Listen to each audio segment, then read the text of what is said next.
আপনার নামটা একটু বলেন। আসসালামু আলাইকুম, আমার নাম মুসলিমা খাতুন, আমি ঝিনাইদহ জেলা থেকে এসেছি। বয়স কত আপনার এই মুহূর্তে? আমার বয়স এখন 28 বছর। 28 বছর। এবং আপনি ঢাকা শহরে এখন থাকছেন? না, আমি ঢাকা শহরে থাকি না, আমি ঝিনাইদহতেই থাকি।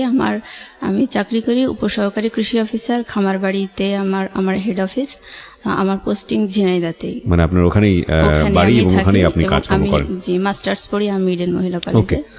ইডেনে মাস্টার্স করছেন? জি, আমি মাঝে মাঝে আসি আর কি, চাকরির খাতিরে একটু কম আসা হচ্ছে। ওকে, ফাইন। আমরা একেবারে ছোটবেলা থেকে শুরু করতে চাই, যেখান থেকে আপনার মনে পড়ে।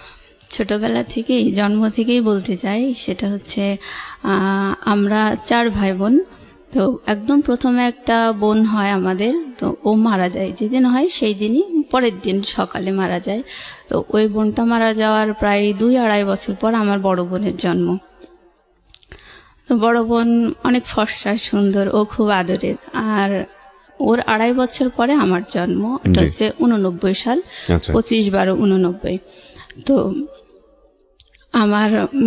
আমার জন্মের কথা শুনে আমার বাবা চাইতো যে আমার জায়গাটায়, মানে আমি যেন ছেলে হই, এটা আমার বাবা চাইতেন। আচ্ছা। তো যখন আমার নানু বাড়ি হচ্ছে চুয়াডাঙ্গাতে, তা আমি যখন জন্মালাম আমার বাবাকে সংবাদ দেওয়া হলো ঝিনাইদহতে। তো আমার বাবা শুনলো যে মেয়ে হয়েছে। আমার বাবা যায়নি আমাকে দেখতে।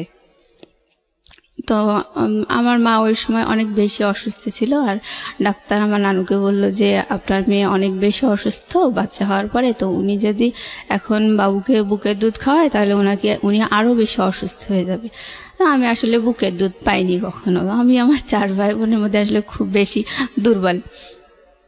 তো ওইভাবে আমি 3-4 মাস নানু বাড়িতে থাকার পরে যখন বাসায় আসলাম, আমাকে আমার মা নিয়ে আসলো। আমি কখনোই বুকের দুধ পাইনি, আমাকে গরুর দুধ খাওয়ানো হতো। তো বাসায় আসার পরে আমার বাবা, আমি হয়েছি কালো, মানে খুব চিকন, খুব রোগা রোগা। আমার বাবার পছন্দ হয়নি। তারপরেও সে চাইতো যেন একটা ছেলে হয়। সেই হিসেবে আসলে তার মনটা খুব বিষণ্ণ ছিল। আর বারবার বলতো আমার আবারও মেয়ে হলো, আমার ঘর অন্ধকার হয়ে যাবে, আমি একটা ছেলে চাইতাম, এসব বলতো। যাই হোক, এইভাবেই আসলে শৈশব।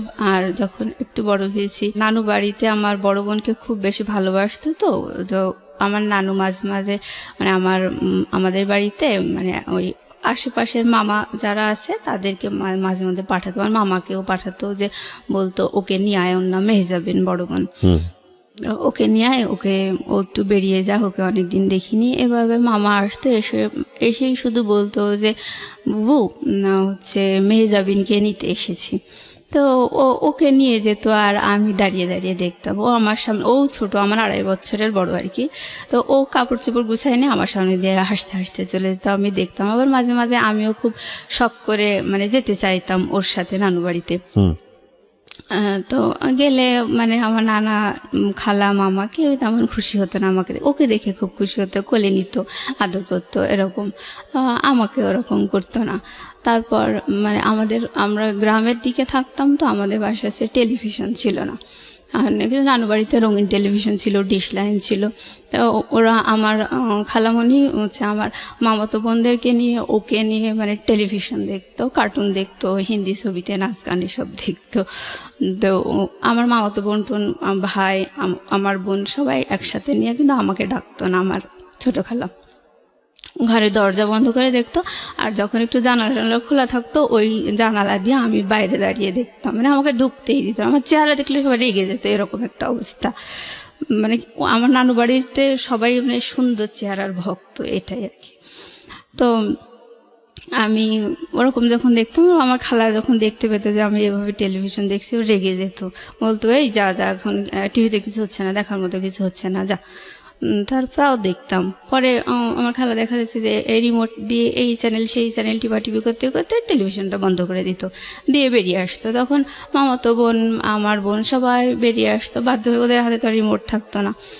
বেরিয়ে আসতো, বেরিয়ে আসার পরে খালা ঘরে চলে যেত, আর আমার ওই বোনেরা, ভাইরা সবাই মানে আমার সাথে খুব খারাপ ব্যবহার করতো, বলতে তুই গেলি কিসের জন্য, তোর কি না দেখলে হয় না, টিভিটা বন্ধ করে দিল, এরকম করে সবাই মানে খারাপ বিহেভ করতো। পরে আমার অনেক খারাপ লাগতো, আমি একা একা বসে থাকতাম। তারপর দেখা গেল যে 10 দিন 12 দিন পরে আমার বাবা আমাদেরকে নিয়ে আসতে যেত।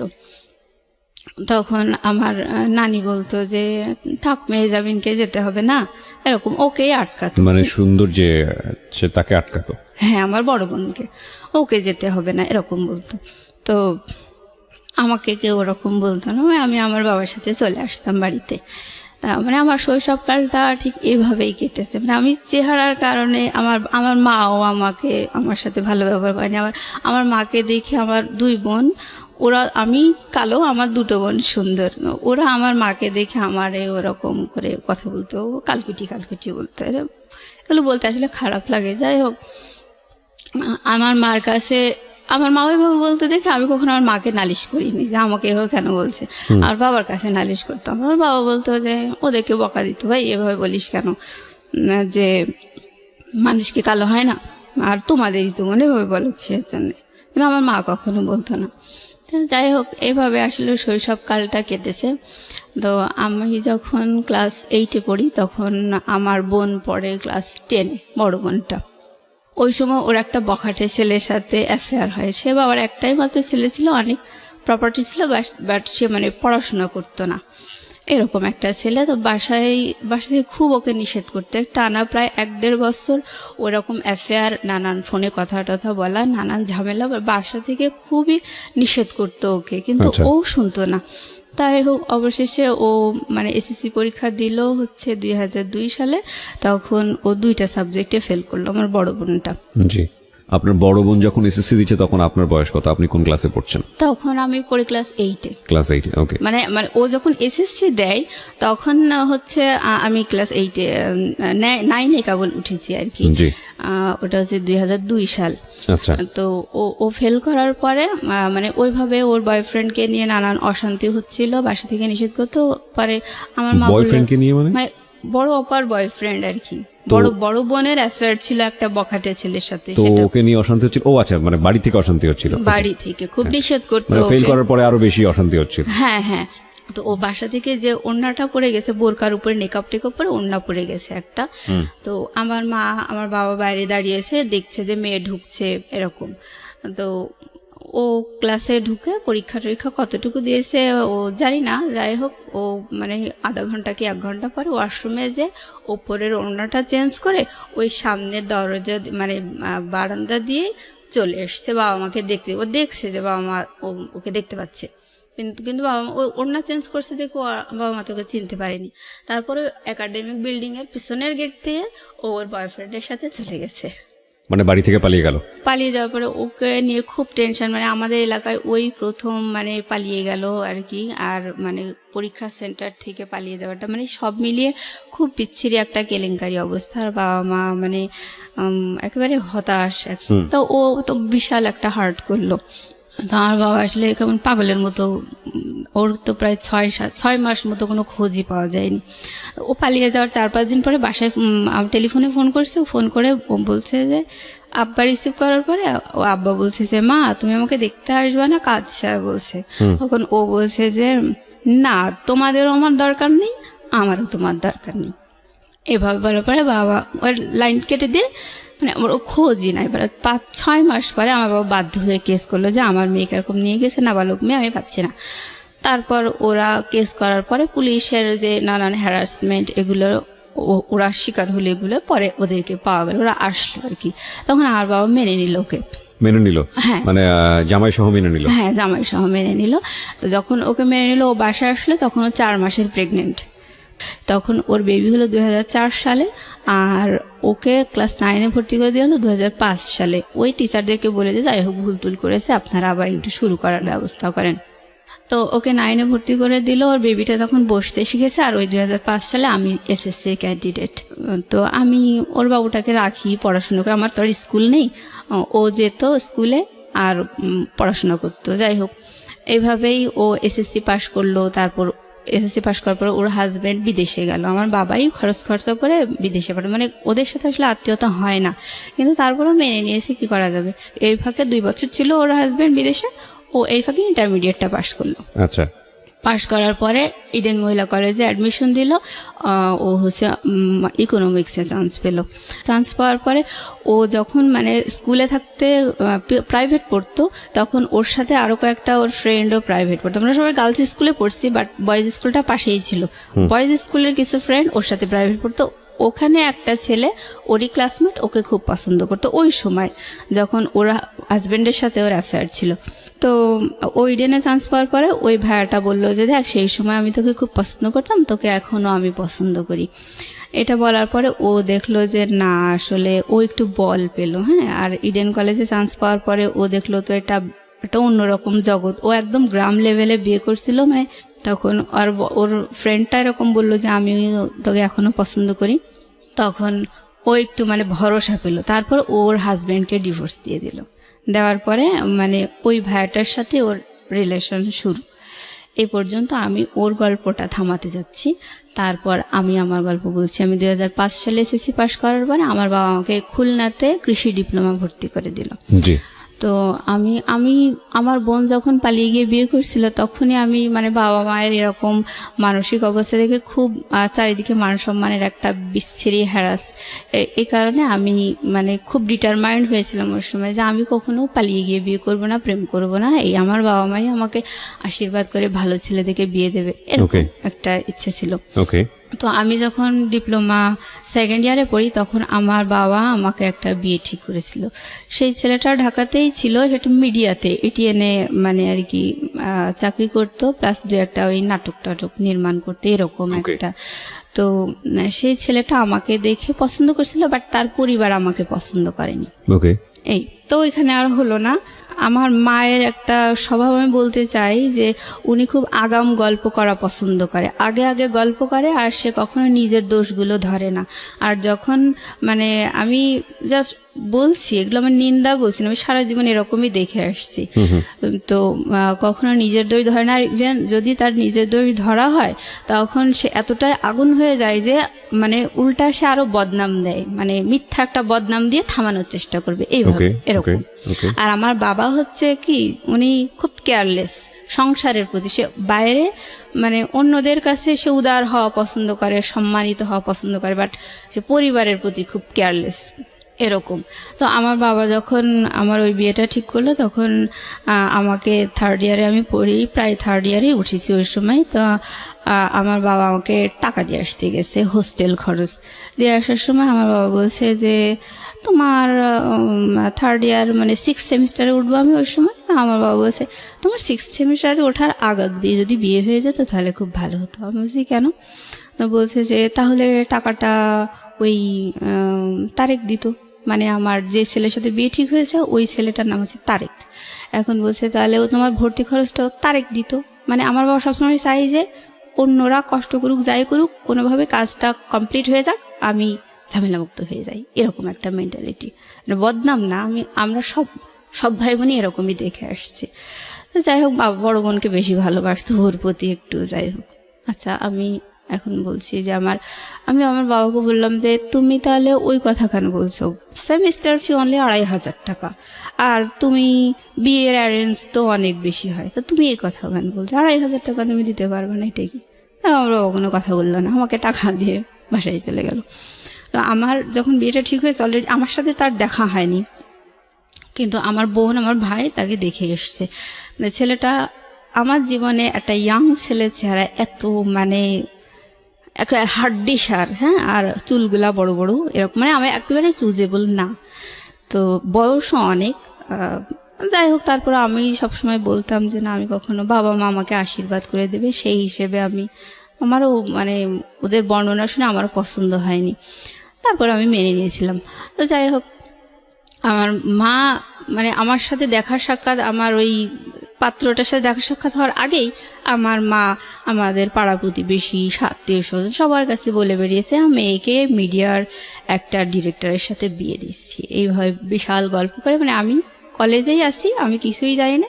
তারপর কিছুদিন পর আমার বাবা বলতেছে, তোমাকে তো ওই পাত্রপক্ষের থেকে দেখতে আসবে, তুমি বিয়ে তো হয়েই যাবে, তুমি তোমার লাগেজপত্র সব গুছাই নিয়ে প্রিন্সিপাল স্যারকে বলবা যে তোমার বিয়ে হয়ে যাবে, তুমি যে আমার বিয়ে হয়ে যাবে, আমি ঢাকায় ট্রান্সফার হয়ে যাব, আমার জন্য টিসি রেডি করবেন, এটা তোমার প্রিন্সিপালকে বলে তুমি জিনিসপত্র গুছাই নিয়ে চলে আসবা। তো এর মাঝে আমার ওই ছেলেটা আমাকে দেখতে এসেছে। দেখতে আসার পরে আমাকে দেখে বেশ পছন্দ হয়েছে তার। তো আমার বান্ধবীদেরকে আমারও পছন্দ, মানে সে আমাকে পছন্দ করছে, বাট তাকে দেখে আমার মোটেও পছন্দ হয়নি, আমার বান্ধবীদেরও পছন্দ হয়নি। এই তোরে কি ঠিক করছে, বাদ দে, এরকম বললো। তারপর আমি বলছি, না রে, বাবা মা ঠিক করেছে, তা থাক, সব তো আর চেহারার মধ্যে নেই, ভালো মন মানসিকতা থাকতেই পারে। আমি আর কিছু বললাম না। তারপর প্রিন্সিপাল স্যারকে ওইভাবে বলে আমি বাসায় চলে আসছি। তো বাসায় যখন আসার পরে আশেপাশে লোকজন বলছে, আর কয়দিনই বা 2 দিন বাদে তো শ্বশুরবাড়িতে চলে যাবে, এরকম করে বলতেছে। এবং আমি খুব হতবাক, না আমার সাথে এখন তো কিছুই হয়নি, তাই এত লোকে জানে বিষয়টা, খুব অবাক লেগেছে। তারপর আমি চলে আসলাম। বাসায় আসার পরে ওই পাত্রপক্ষের বাবা মা ওরা দেখতে আসলো। আসার পরে কিছু বললো না, বাড়িতে যে বললো যে মেয়ে দেখে পছন্দ হয়নি, এরকম। যাই হোক, ওই পার্টটা চুকে গেল। বিয়ে যেহেতু হলো না, আমি আবার পরে প্রিন্সিপাল স্যারকে ফোন দিয়ে বললাম যে স্যার এরকম আমি কলেজে আসতে চাচ্ছি। তো তখন প্রিন্সিপাল স্যার আসলে ওই মুহূর্তে একটু অন্য টেনশনে ছিল, হয়তো একটু মনটা খারাপ ছিল। তখন আমার বলছি, দেখো বাবু, তুমি আমাকে বলেছিলে টিসি রেডি করতে, আমি তো ওইটা নিয়েই আসি, তোমার জন্য আমি টিসি রেডি করছি, যাই হোক তুমি আমার ফোন দিও না। মানে ওই সময় উনি অন্য কারণে টেনশনে ছিল, আমার সাথে ভালো বিহেভ করেনি। এবার আমি আমার বাবাকে বলছি, মাকে বলছি যে স্যার তো কথা বললো, এখন কি করা যায়?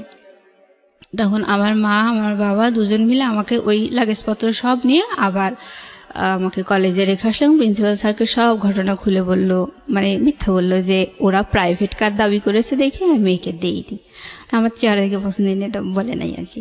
মানে আপনার চেহারা দেখে পছন্দ করেনি? না না, যে ছেলেকে আপনি পছন্দ করলেন না সেই ছেলে আপনার চেহারা দেখে পছন্দ করলো না? হ্যাঁ হ্যাঁ। ওকে, ছেলেটা আমাকে পছন্দ করেছে, ছেলেটার পরিবার আমাকে পছন্দ করেছে, ছেলেটার পরিবার আপনাকে পছন্দ করেনি। আচ্ছা, তো ওই পার্ট চুকে গেল আমার।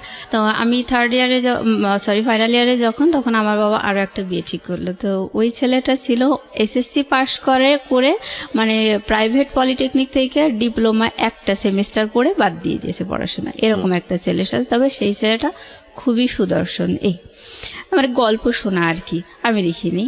তো ওরকম একটা ছেলের সাথে আমার বাবা আমাকে বিয়ে দেওয়ার জন্য নানু বাড়িতে মতামত দিয়ে আমাকে নানু বাড়িতে নিয়ে গেল দেখানোর জন্য। পরে ওই ছেলের পরিবারও আমাকে দেখে পছন্দ করেনি। তো যাই হোক, ওইটাই শেষ।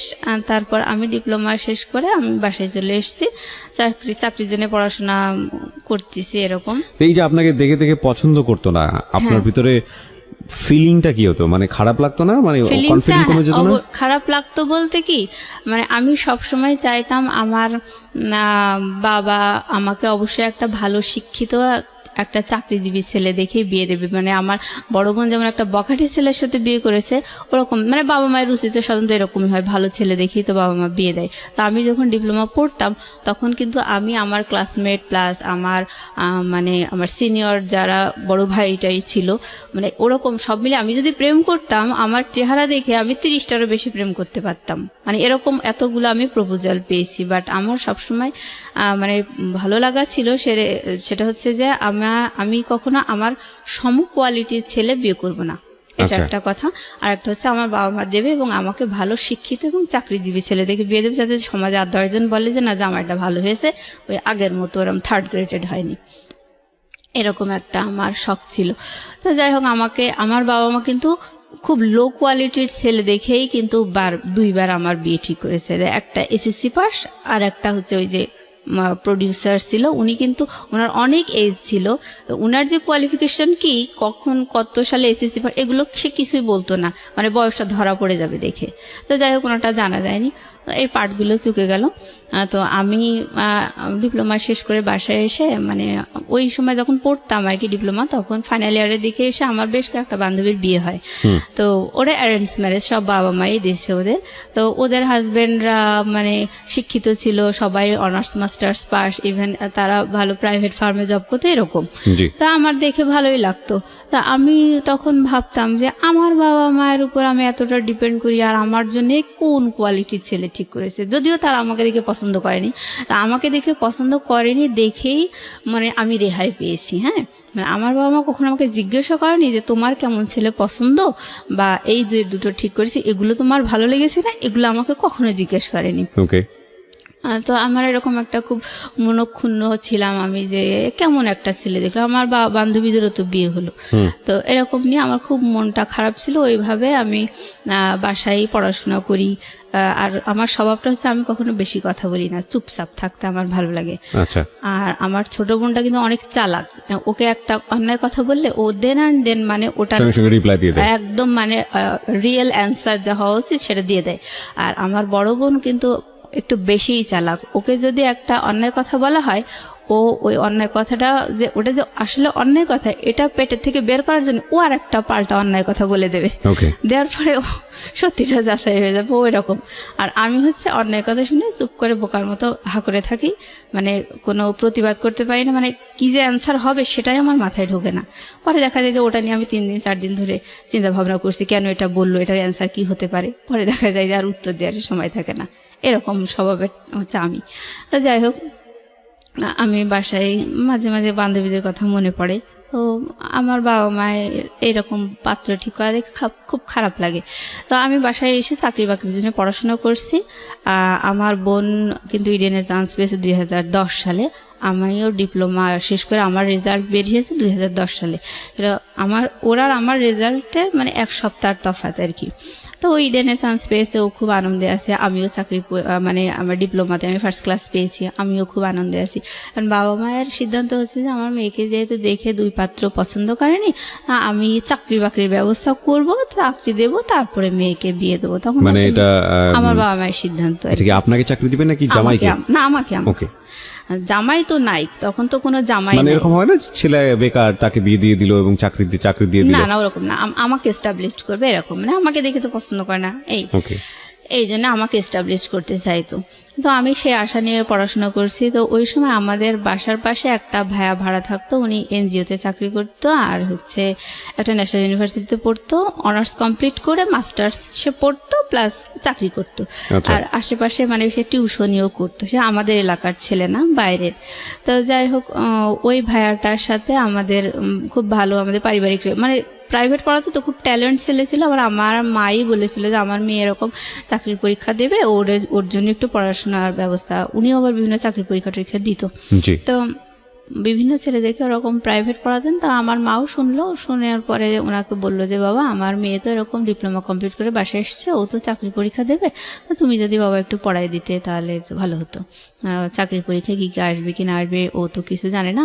বলে আচ্ছা ঠিক আছে আন্টি। তারপর ও আমাদের বাসায় আসতো, ভাইয়াটা, ওনার নাম হচ্ছে টুটুল। তো বাসায় এসে আমাকে পড়ানোর পরে মানে আমি উনি বেশ মাস 2 পড়ানোর পরে আমি প্রথম ধান গবেষণা ইনস্টিটিউটে চাকরির পরীক্ষা দিই। দেওয়ার পরে আমি চাকরি পরীক্ষায় প্রথম পরীক্ষাতেই আমি টিকছি। আর আমি প্রথম চাকরি পরীক্ষা দিই ওর পড়ানোর মাধ্যমে আর কি। হ্যাঁ, আমার বয়ফ্রেন্ড নাম ছিল টুটুল, ওনার নাম। তো ও আমাকে পড়াতো। আমি যখনই চাকরি পরীক্ষায় টিকেছি, মেরিট লিস্টে যখন আমার নামটা এসেছে, আমি সাথে সাথে ফোন করে দিছি যে বাবা আমি টিকেছি। তখন আমার আব্বা এত খুশি, আমার বয়ফ্রেন্ডকেও বলে দিয়েছে যে বাবা ও না টিকেছে, কিন্তু ও যে আমার বয়ফ্রেন্ড এটা আমার বাসা থেকে কেউ জানতো না। কত সালে টিকলেন আপনি? 2010 সালে। তো আমার বাবা ওকে মানে একদম বাড়ির ছেলের মতো ভালোবাসতে লাগলো আর কি। কোনো সমস্যা হলে বা ছেলে মেয়েকে কি পড়াবে বা এরকম সব ধরনের মানে পারিবারিক সিদ্ধান্তে ওকে বড় ছেলের মতো করেই ভালোবাসতো, ওর কাছ থেকে সিদ্ধান্ত নিত, আলাপ করতো এরকম। তো যাই হোক, এবার ওর সাথে আমার তো অ্যাফেয়ার, আমি বিষয়টা গোপন রাখছিলাম। পরে বাসায় যখন দেখলাম যে ওকে তো বেশ ভালোবাসছে, আর আমার বাবাও হঠাৎ আমার মায়ের সাথে মানে এই কথায় কথায় আলাপ করতে লাগলো যে আচ্ছা টুটুলের সাথে যদি মুসলিমাকে বিয়ে দিই তাহলে কেমন হয়। না আমার মা তো নানু বাড়ির ওই স্বভাবে বড় হয়েছে, আসলে উনিও মানে চেহারার ভক্ত আর কি। আমার বয়ফ্রেন্ডের চেহারা আমার মা পছন্দ করতো না, ও কালো ছিল তো পছন্দ করতো না। আমার মা একটু আমতা আমতা করে ওর মানে খুব একটা মত দেয়নি, তা এভাবেই আর কি চলছিল। তো আমি আমার ছোটো বোনকে যখন বললাম, পরে আমার ছোটো বোন বলছে যে ভালোই তো, ভাইয়াটা তো অনেক চেহারায় তো আর সব না, সে তো যথেষ্ট মেধাবী, আর তার স্বপ্ন ছিল হলে বিসিএস পরীক্ষা দেবে, বিসিএস ক্যাডার হবে। তো আমার বড় বোনেরও স্বপ্ন, টিচাররা স্বপ্ন দেখাইছে বিসিএস এ তোমাকে হেল্প করা হবে। তো ও বিসিএস এর জন্য পড়তো, প্লাস আমার বোনকেও বিসিএস এর জন্য পড়াতো। তো আমি ওই সময় ওকে বলছি যে দেখো মা, আমি হচ্ছে যখন ওর কাছে আমি একা একা থেকে পড়তাম তখন আমি ওকে তুমি করে বলতাম, আর যখন আমার বোন আসতো পড়তে তখন আপনি আমি আপনি করে কথা বলতাম। যাই হোক, এবার ওকে আমি একা পেয়ে বলতেছি যে দেখো আমার না অনার্স পড়ার খুব শখ, বড় আপি হচ্ছে অনার্সে চান্স পেয়েছে, ও তো একদম ঝরেই গিয়েছিল, তারপরে ওকে কত ভালো জায়গায় উঠায় নিয়ে আসছে। আমারও ইংলিশে অনার্স পড়ার খুব শখ, আমার ডিপ্লোমা পড়ার মোটেও শখ ছিল না। বলছে আচ্ছা ঠিক আছে, এটা তো ইন্টারমিডিয়েটের সমমান, তুমি তো অ্যাডমিশন দিতে পারবা, তা আমি অ্যাডমিশনের বই টইগুলো নিয়ে এসে তোমাকে পড়াবো। তাই বলে ও আমাকে পড়াতে লাগলো। আর বিএল কলেজে ও খোঁজ নিল যে আমি অ্যাডমিশন দিতে পারবো কিনা। তখন ওখান থেকে বলে দিল যে না, সেশন ওভার হয়ে গেছে, 1 ইয়ার ওভার হয়ে গেছে। এটা যদি 2009 সাল হতো তাহলে ও অ্যাডমিশনের জন্য ফর্ম তুলতে পারতো। তো আমার হলো না, ওখানেই ব্রেক হয়ে গেল। তো আমি খুব কষ্ট পেলাম। আর আমি যখন অনার্সের জন্য পড়তাম তখন আমার বড় বোন বলতো অনার্সের জন্য তোর পড়ার কি দরকার, তুই চাকরি বাকরির জন্য ট্রাই কর, চাকরি করার মতো যোগ্যতা তো তোর হয়েছে, তোর এসব মানে ও জেলাস ছিল এক কথায়, চাইতো না যে আমি আর একটু উপরে উঠি। তো ওরকম করে ও নিষেধ করতো, আমি ওগুলো কানে তুলতাম না। তারপর ওটা হলো না দেখে আমার বেশ একটু মন খারাপ হয়ে গেল। এর মধ্যে আমার ওইভাবে আর কি আমাদের ঘটনাগুলো চলতে লাগলো। আর এর মধ্যে হঠাৎ আমার ছোট বোন, ও এসএসসি পাশ করে আসলে 2006 সালে, ওর ডিপ্লোমা ভর্তি করে দিয়েছিল বাবা যে ঢাকাতে মহিলা পলিটেকনিকে সিভিলে। ওর ডিপ্লোমা মানে ওরও প্রায় শেষের দিকে। ওই সময় ওর একটা বয়ফ্রেন্ড ছিল, ছেলেটার বাসা হচ্ছে বরিশালে। তো বরিশালের মানুষকে আমাদের এলাকায় খুব ডেঞ্জারাস মনে করে, তো ওকে সাপোর্ট করতো না।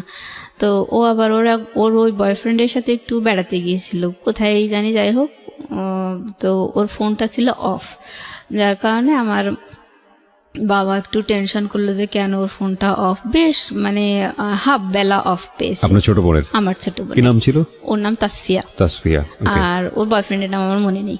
যাই হোক, তো ও তাসফিয়ার ফোন অফ দেখার কারণে আমার বাবা, ওর একটা ক্লাসমেট ছেলে, সে ওকে ফোন দিয়ে বলল বাবা তাসফিয়ার ফোনটা তো আমি অফ দেখছি, তো তুমি একটু দেখো তো, সেও ঢাকায় পড়তো, তুমি একটু দেখো তো ও কোথায় আছে, অফ দেখছি, আমার টেনশন লাগছে, আমার ছোট মেয়ে বাইরে পড়ে। যাই হোক, এবার ও জানতো যে ওর ওই বয়ফ্রেন্ডটা বরিশালের ছেলে, এগুলো ও জানতো। আর ও খুব জেলাস ছিল, হ্যাঁ, মানে ওর ওই ফ্রেন্ডটা ওকে পছন্দ করতো, কিন্তু ওর বরিশালের ছেলের সাথে অ্যাফেয়ার দেখে ওর একটু রাগ টাগ ছিল এরকম। তো ও দেখলো এটা একটা প্রতিশোধ নেওয়ার বেশ ভালো সময়। তো ও মানে আমার বোনকে কোনো খোঁজ খবর না নিয়ে ও ফোন ট্রাই করেছে, ফোনটা অফ দেখেছে ওর ওই ফ্রেন্ডটা। তারপর ও হচ্ছে আমাদের পাড়ায় কয়েকটা ওর পরিচিত, মানে ওর এই ফ্রেন্ডটার পরিচিত কয়েকটা মেয়েকে ফোন দিয়ে বলেছে যে তাসফিয়াকে না পাওয়া যাচ্ছে না, ও পালিয়ে গেছে, এরকম করে বলেছে। বলার পরে তখন পাড়া প্রতিবেশীরা মানে একটু মনক্ষুণ্ণ, মানে তারাও একটু ঠাট্টা করার সুযোগ পেল, বলতেছে ও ওনার 2 সুন্দরী মেয়ে তাহলে একই কাজ করলো, এরকম বলতেছে। বলার পরে এটা তো মানে খুব প্রেস্টিজের একটা বিষয় হয়ে গেল। তখন আমার মা খুব টেনশন করছিল। পরে আমার ভাই ওকে ফোনে ট্রাই করার পরে ওকে প্রায় সন্ধ্যার দিকে ওর ফোনটা মানে ওপেন পেয়েছে আমার ভাই। পাওয়ার পরে ওকে বলল যে জানিস তোর টেনশনে আম্মা হচ্ছে স্ট্রোক করেছে, এখন অবস্থা অনেক খারাপ, হার্টের খুব সমস্যা, মানে হার্ট হয়তো বাইপাস করা লাগতে পারে, তুই যেখানে আসিস তুই তাড়াতাড়ি চলে আয়। ওকে। এবার ও তো টেনশন, ও খুব মা ভক্ত ছিল তো, ও টেনশন মানে একেবারে জামা কাপড় 2-4টা গুছায় নিয়ে বাসায় চলে এসেছে। আসার পরে ওর ফোন কেড়ে নিয়েছে বাবা, আমার মা বাবা দুজন মিলে ওর মানে সেলফোনটা কেড়ে নিয়েছে। দেওয়ার পরে ওকে বলেছে যে কিছুই হয়নি, তুমি এরকম এরকম করেছো, তোমাকে বিয়ে দিয়ে দেওয়া হবে। ওকে, বড় মেয়ে একবার এরকম করলো, তুমি এরকম হ্যারাস করতেছো, আমাদের কি প্রেস্টিজ নেই, আমাদের কি সমাজে বাস করতে হবে না, তোমাকে বিয়ে দিয়ে দেবো।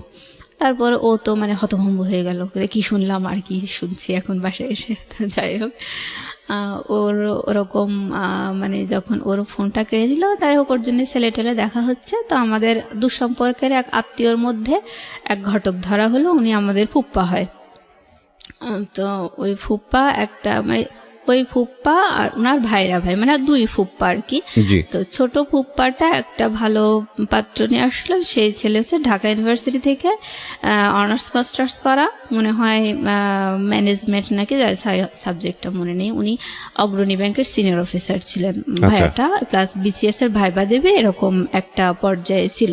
আর ওনার বাবা মা কেউ নেই। উনি বলতো যে আমি আমার ওয়াইফকে দিয়ে চাকরি করাবো না, আমি সংসার করাবো, তবে আমি একটা ভালো মেয়ে চাই, এরকম একটা সুন্দর মেয়ে চাই।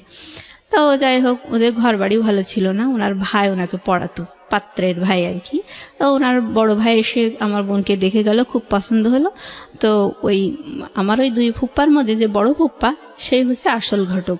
উনি বলল কি, ওই ফুপ্পার হচ্ছে ভাগ্নে মানে পাত্র আর কি, উনার পছন্দের পাত্র। মানে উনি বললো যে আমার হাতেও একটা পাত্র আছে, সেটা আমার ভাগ্নে হয়।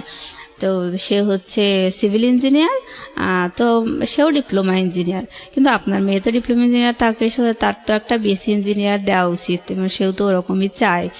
আর এই পাত্রের কথা বাদ দেন ভাই, কারণ বাড়িঘর দুয়ার থাকার তো দরকার আছে, ওদের তো টয়লেট বাথরুমও ভালো না। এরকম করে মানে ওই পাত্রটাকে হটানোর চেষ্টা করলো। হ্যাঁ, ও চাইতো যে ওনার ভাগ্নেটার সাথে আমার বোনের জন্য বিয়ে হয়। তো আমার বাবা মা ওই অত ভালো একটা কোয়ালিফাইড ছেলেকে ডিনাই করে দিল আমার ওই ফুপ্পাটার, বড় ফুপ্পাটার কথা শুনে। তারপরে ওই ডিপ্লোমাধারী ওই ছেলেটার সাথে, ওনার ভাগ্নে আর কি, ওনার সাথে আমার বোনের বিয়ে ঠিক করলো। তখন আমার বোন একেবারে তেলে বেগুনে জ্বলে উঠলো, বলে হ্যাঁ আমাকে এত ভালো ছেলের সাথে, মানে ওই ছেলের সাথে আমাকে বিয়ে দিতে হবে, আর না দিলে আমাকে বিএসসি ইঞ্জিনিয়ারের সাথে বিয়ে দেবে, আমি ডিপ্লোমা ইঞ্জিনিয়ার, আমি বিএসসি ইঞ্জিনিয়ার বিয়ে করবো।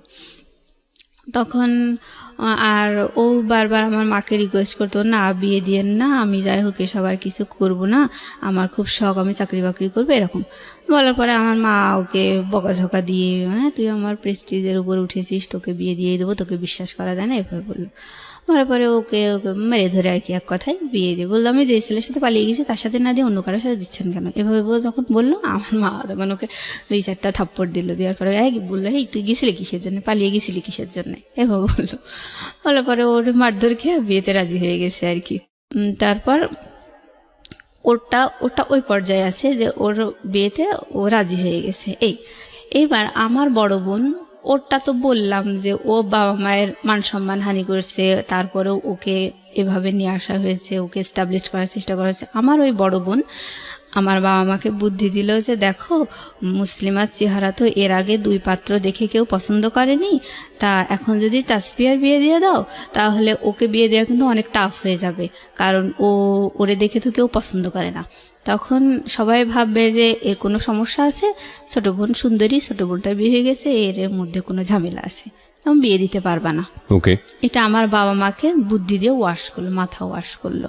তো আমার ঘটক যখন আমার ছোট বোনের বিয়ের ব্যাপারে কথাবার্তা হচ্ছিল, তখনও আমার বাবা কিন্তু বলেছে যে আমার মেজো মেয়েটা হচ্ছে ওকে চাকরি করাবো, ওর জন্য একটু জমিও রেখে দিয়েছি, ওই সরকারি চাকরি পরীক্ষাও একবার টিকেছে, আমরা জানি ও টিকবে, আমাদের আশা আছে, বিশ্বাস আছে। তো ওর ওই জমিটা বিক্রি করে ওর চাকরি ঘুষি দিয়ে ওরে চাকরি দিয়ে তারপর বিয়ে দেবো, এই মেয়েটাকে আমরা বিয়ে দেবো না। আর ঘটকও আমার চেহারা দেখে বললো যে হ্যাঁ এই মেয়েটা চাকরি দিয়ে বিয়ে দেওয়াই ভালো, এভাবে বললো। তা যাই হোক, এবার আমার বড় বোন, আমার ঘটক বলল যে আমার হাতে কিন্তু আরও একটা পাত্র আছে, কিন্তু এই মেয়েটা চাকরি দিয়ে বিয়ে দেওয়াই ভালো, তবে পাত্রর পক্ষটা ওরা কিছু নেবে না, আর ওর বাবা হলো হাজি, খুব ভালো মানুষ, আর ছেলেটা দেশের বাইরে থাকে, প্রায় 10-12 লাখ টাকার গহনা এনেছে, তারা খুবই বউয়ের ভক্ত, তাদের বাড়ির বউরা খুব সুখী। এটা আপনার কথা বলছে? আমার কথা বলছে, মানে ঘটক এভাবে একটা পাত্রের ব্যাপারে আমার বাবা মায়ের কাছে বলছে। আজকের এই গল্পটা, প্রিয় শ্রোতা, একটা বিষয় আপনাদেরকে একটু ইন্টারাপ্ট করছি। আজকের এই গল্পটা একটা মেয়ে পাত্রস্থ হতে গিয়ে কি পরিমাণ পারিবারিক চাপের মধ্যে থাকতে হয় মেয়েটাকে নিজে এবং পরিবারকে আমাদের দেশে, সেটার একটা গল্প আপনারা বলতে পারেন, এবং সেটার পরিণতিও বা কি দাঁড়ায় সেটাও দেখার একটু বাকি আছে। আমি ইন্টারাপ্ট করছি না, আর হ্যাঁ বলুন তারপর। হ্যাঁ, তারপর হচ্ছে আমার বোন ওইভাবে বোঝানোর পরে আমার বোন, আমার মা বাবা মানে রাজি হয়ে গেল যে হ্যাঁ আসলেই তো তাই। তবে আমি সবচেয়ে বেশি অবাক হয়েছি যে আমার বড় বোন কি না করলো, আর আমি তো ওরকম কিছুই না, তাহলে আমাকে এভাবে বিয়ে দেবে, মানে আমার মাথায় কিছুই আসছিল না। আমার ছোটো বোনকে যখন দেখে গেছে তখনও কিন্তু আমার বিয়ে নিয়ে কোনো কথা হয়নি। আমি তখনও মানে খুশি ছিলাম যে আমার তো চাকরি দিয়েই বিয়ে দেবে, এরকম একটা।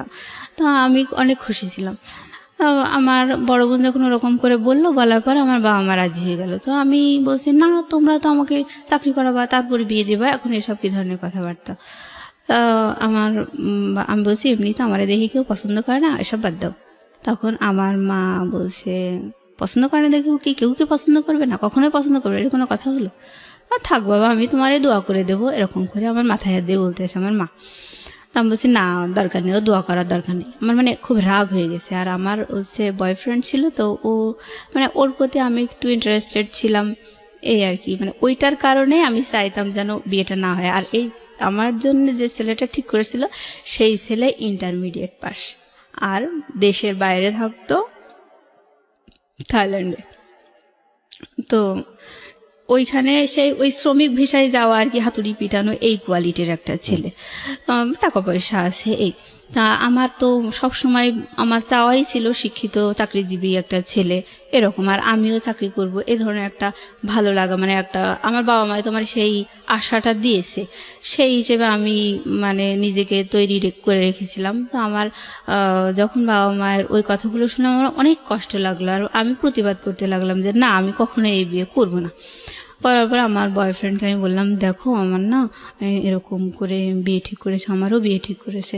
তখন ও খুব অবাক হলো, বলছে তাই? তা ঠিক আছে, তাহলে তো তোমাদের বাসায় আর আসা যাবে না, যা হয় গোপনে তুমি আমারে বলো, হ্যাঁ আমি তোমারে সাজেশন দেবো। তাই বলে ও আর আমাদের বাসায় আসতো না। তো আমি ওকে আমার বড় ছোটো বোনের মোবাইলটা কেড়ে নেওয়ার পরই আমার যখন বিয়ে নিয়ে কথা বলছে সেই সময় আমি যে আপত্তি করছি, তখন আমার মোবাইলটাও কেড়ে নিয়েছে আমার মা। তো আমি বলছি ও মা, আমার মোবাইল কেড়ে নিয়ে যাচ্ছ কিসের জন্যে? তো আমার মা কোনো কথা বললো না। না বলার পরে আমার হচ্ছে ওই মানে ক্যামেরা ফোন ছিল আর কি, তো ওইখানে আমি বলছি ঠিক আছে তাহলে সিমগুলো খুলে নাও, আর ওখানে তো মেমোরি আছে, আমি না বসে গান টান শুনবো, আমার এই ফোনটা দাও। তো সিমগুলো খুলে নিয়ে আমাকে মেমোরি সহ ফোনটা দিল। আর আমি আমার বয়ফ্রেন্ডকে বলছিলাম জানো এইভাবে না সব নিয়ে নিয়েছে। তখন ও তাড়াতাড়ি করে ওর মানিব্যাগের ভিতর থেকে একটা ওই টেলিটক সিম বের করে আমারে দিয়েছে, দিয়ে বলছে যে যা হয় গোপনে আমারে জানাবা। তা আমি ওইভাবে মানে বাসায় গিয়ে কী হচ্ছে আমি ওকে জানাচ্ছি। জানানোর পরে ও বলছে যে ওই পাত্র যে ছেলের সাথে তোমার বিয়ে ঠিক করেছে ওই বিদেশের ওই ছেলের নাম্বারটা আমাকে দাও। এবার আমি দিলাম, দেওয়ার পরে ও ওই ছেলেকে বারবার ফোন করতো। ফোন করার পরে এখানে তো আমি তো স্বীকার করতে পারছি না যে আমার বয়ফ্রেন্ড আছে, ছেলে পক্ষকে তুমি বলতে পারছি না। তা আমি মানে খুব আমার আসলে একটা অস্বস্তিকর অবস্থার মধ্যে আমি আছি। মানে আমার বয়ফ্রেন্ডও আমাকে ভুল বুঝতেছে, বলছে ও অনেক টাকার গন্ধ শুনেছে, অনেক টাকার গল্প পেয়ে তুমিও দেখি আমার সাথে অভিনয় করা শুরু করছো, মানে ও আমাকে ভুল বুঝতেছে। হ্যাঁ, বলছে দেখো আমি তোমাকে ভুল যদি বুঝি বা তোমার প্রতি যদি আমার ভালো লাগা না থাকে তাহলে তো তোমাকে আমি বলতাম না যে আমারও বিয়ে ঠিক হয়েছে, তুমি এরকম করতেছো কিসের জন্য? মানে ও আমার বয়ফ্রেন্ডও খুব একটা পরিষ্কার মনের ছেলে ছিল না, বলে আস্তে আস্তে গল্পের মাঝে বোঝা যাবে। তো যাই হোক আমি ওকে যখন বললাম, ও বলছে যে আমি যা যা তোমাকে ডিরেকশন দেবো তুমি ঠিক তাই তাই করবা।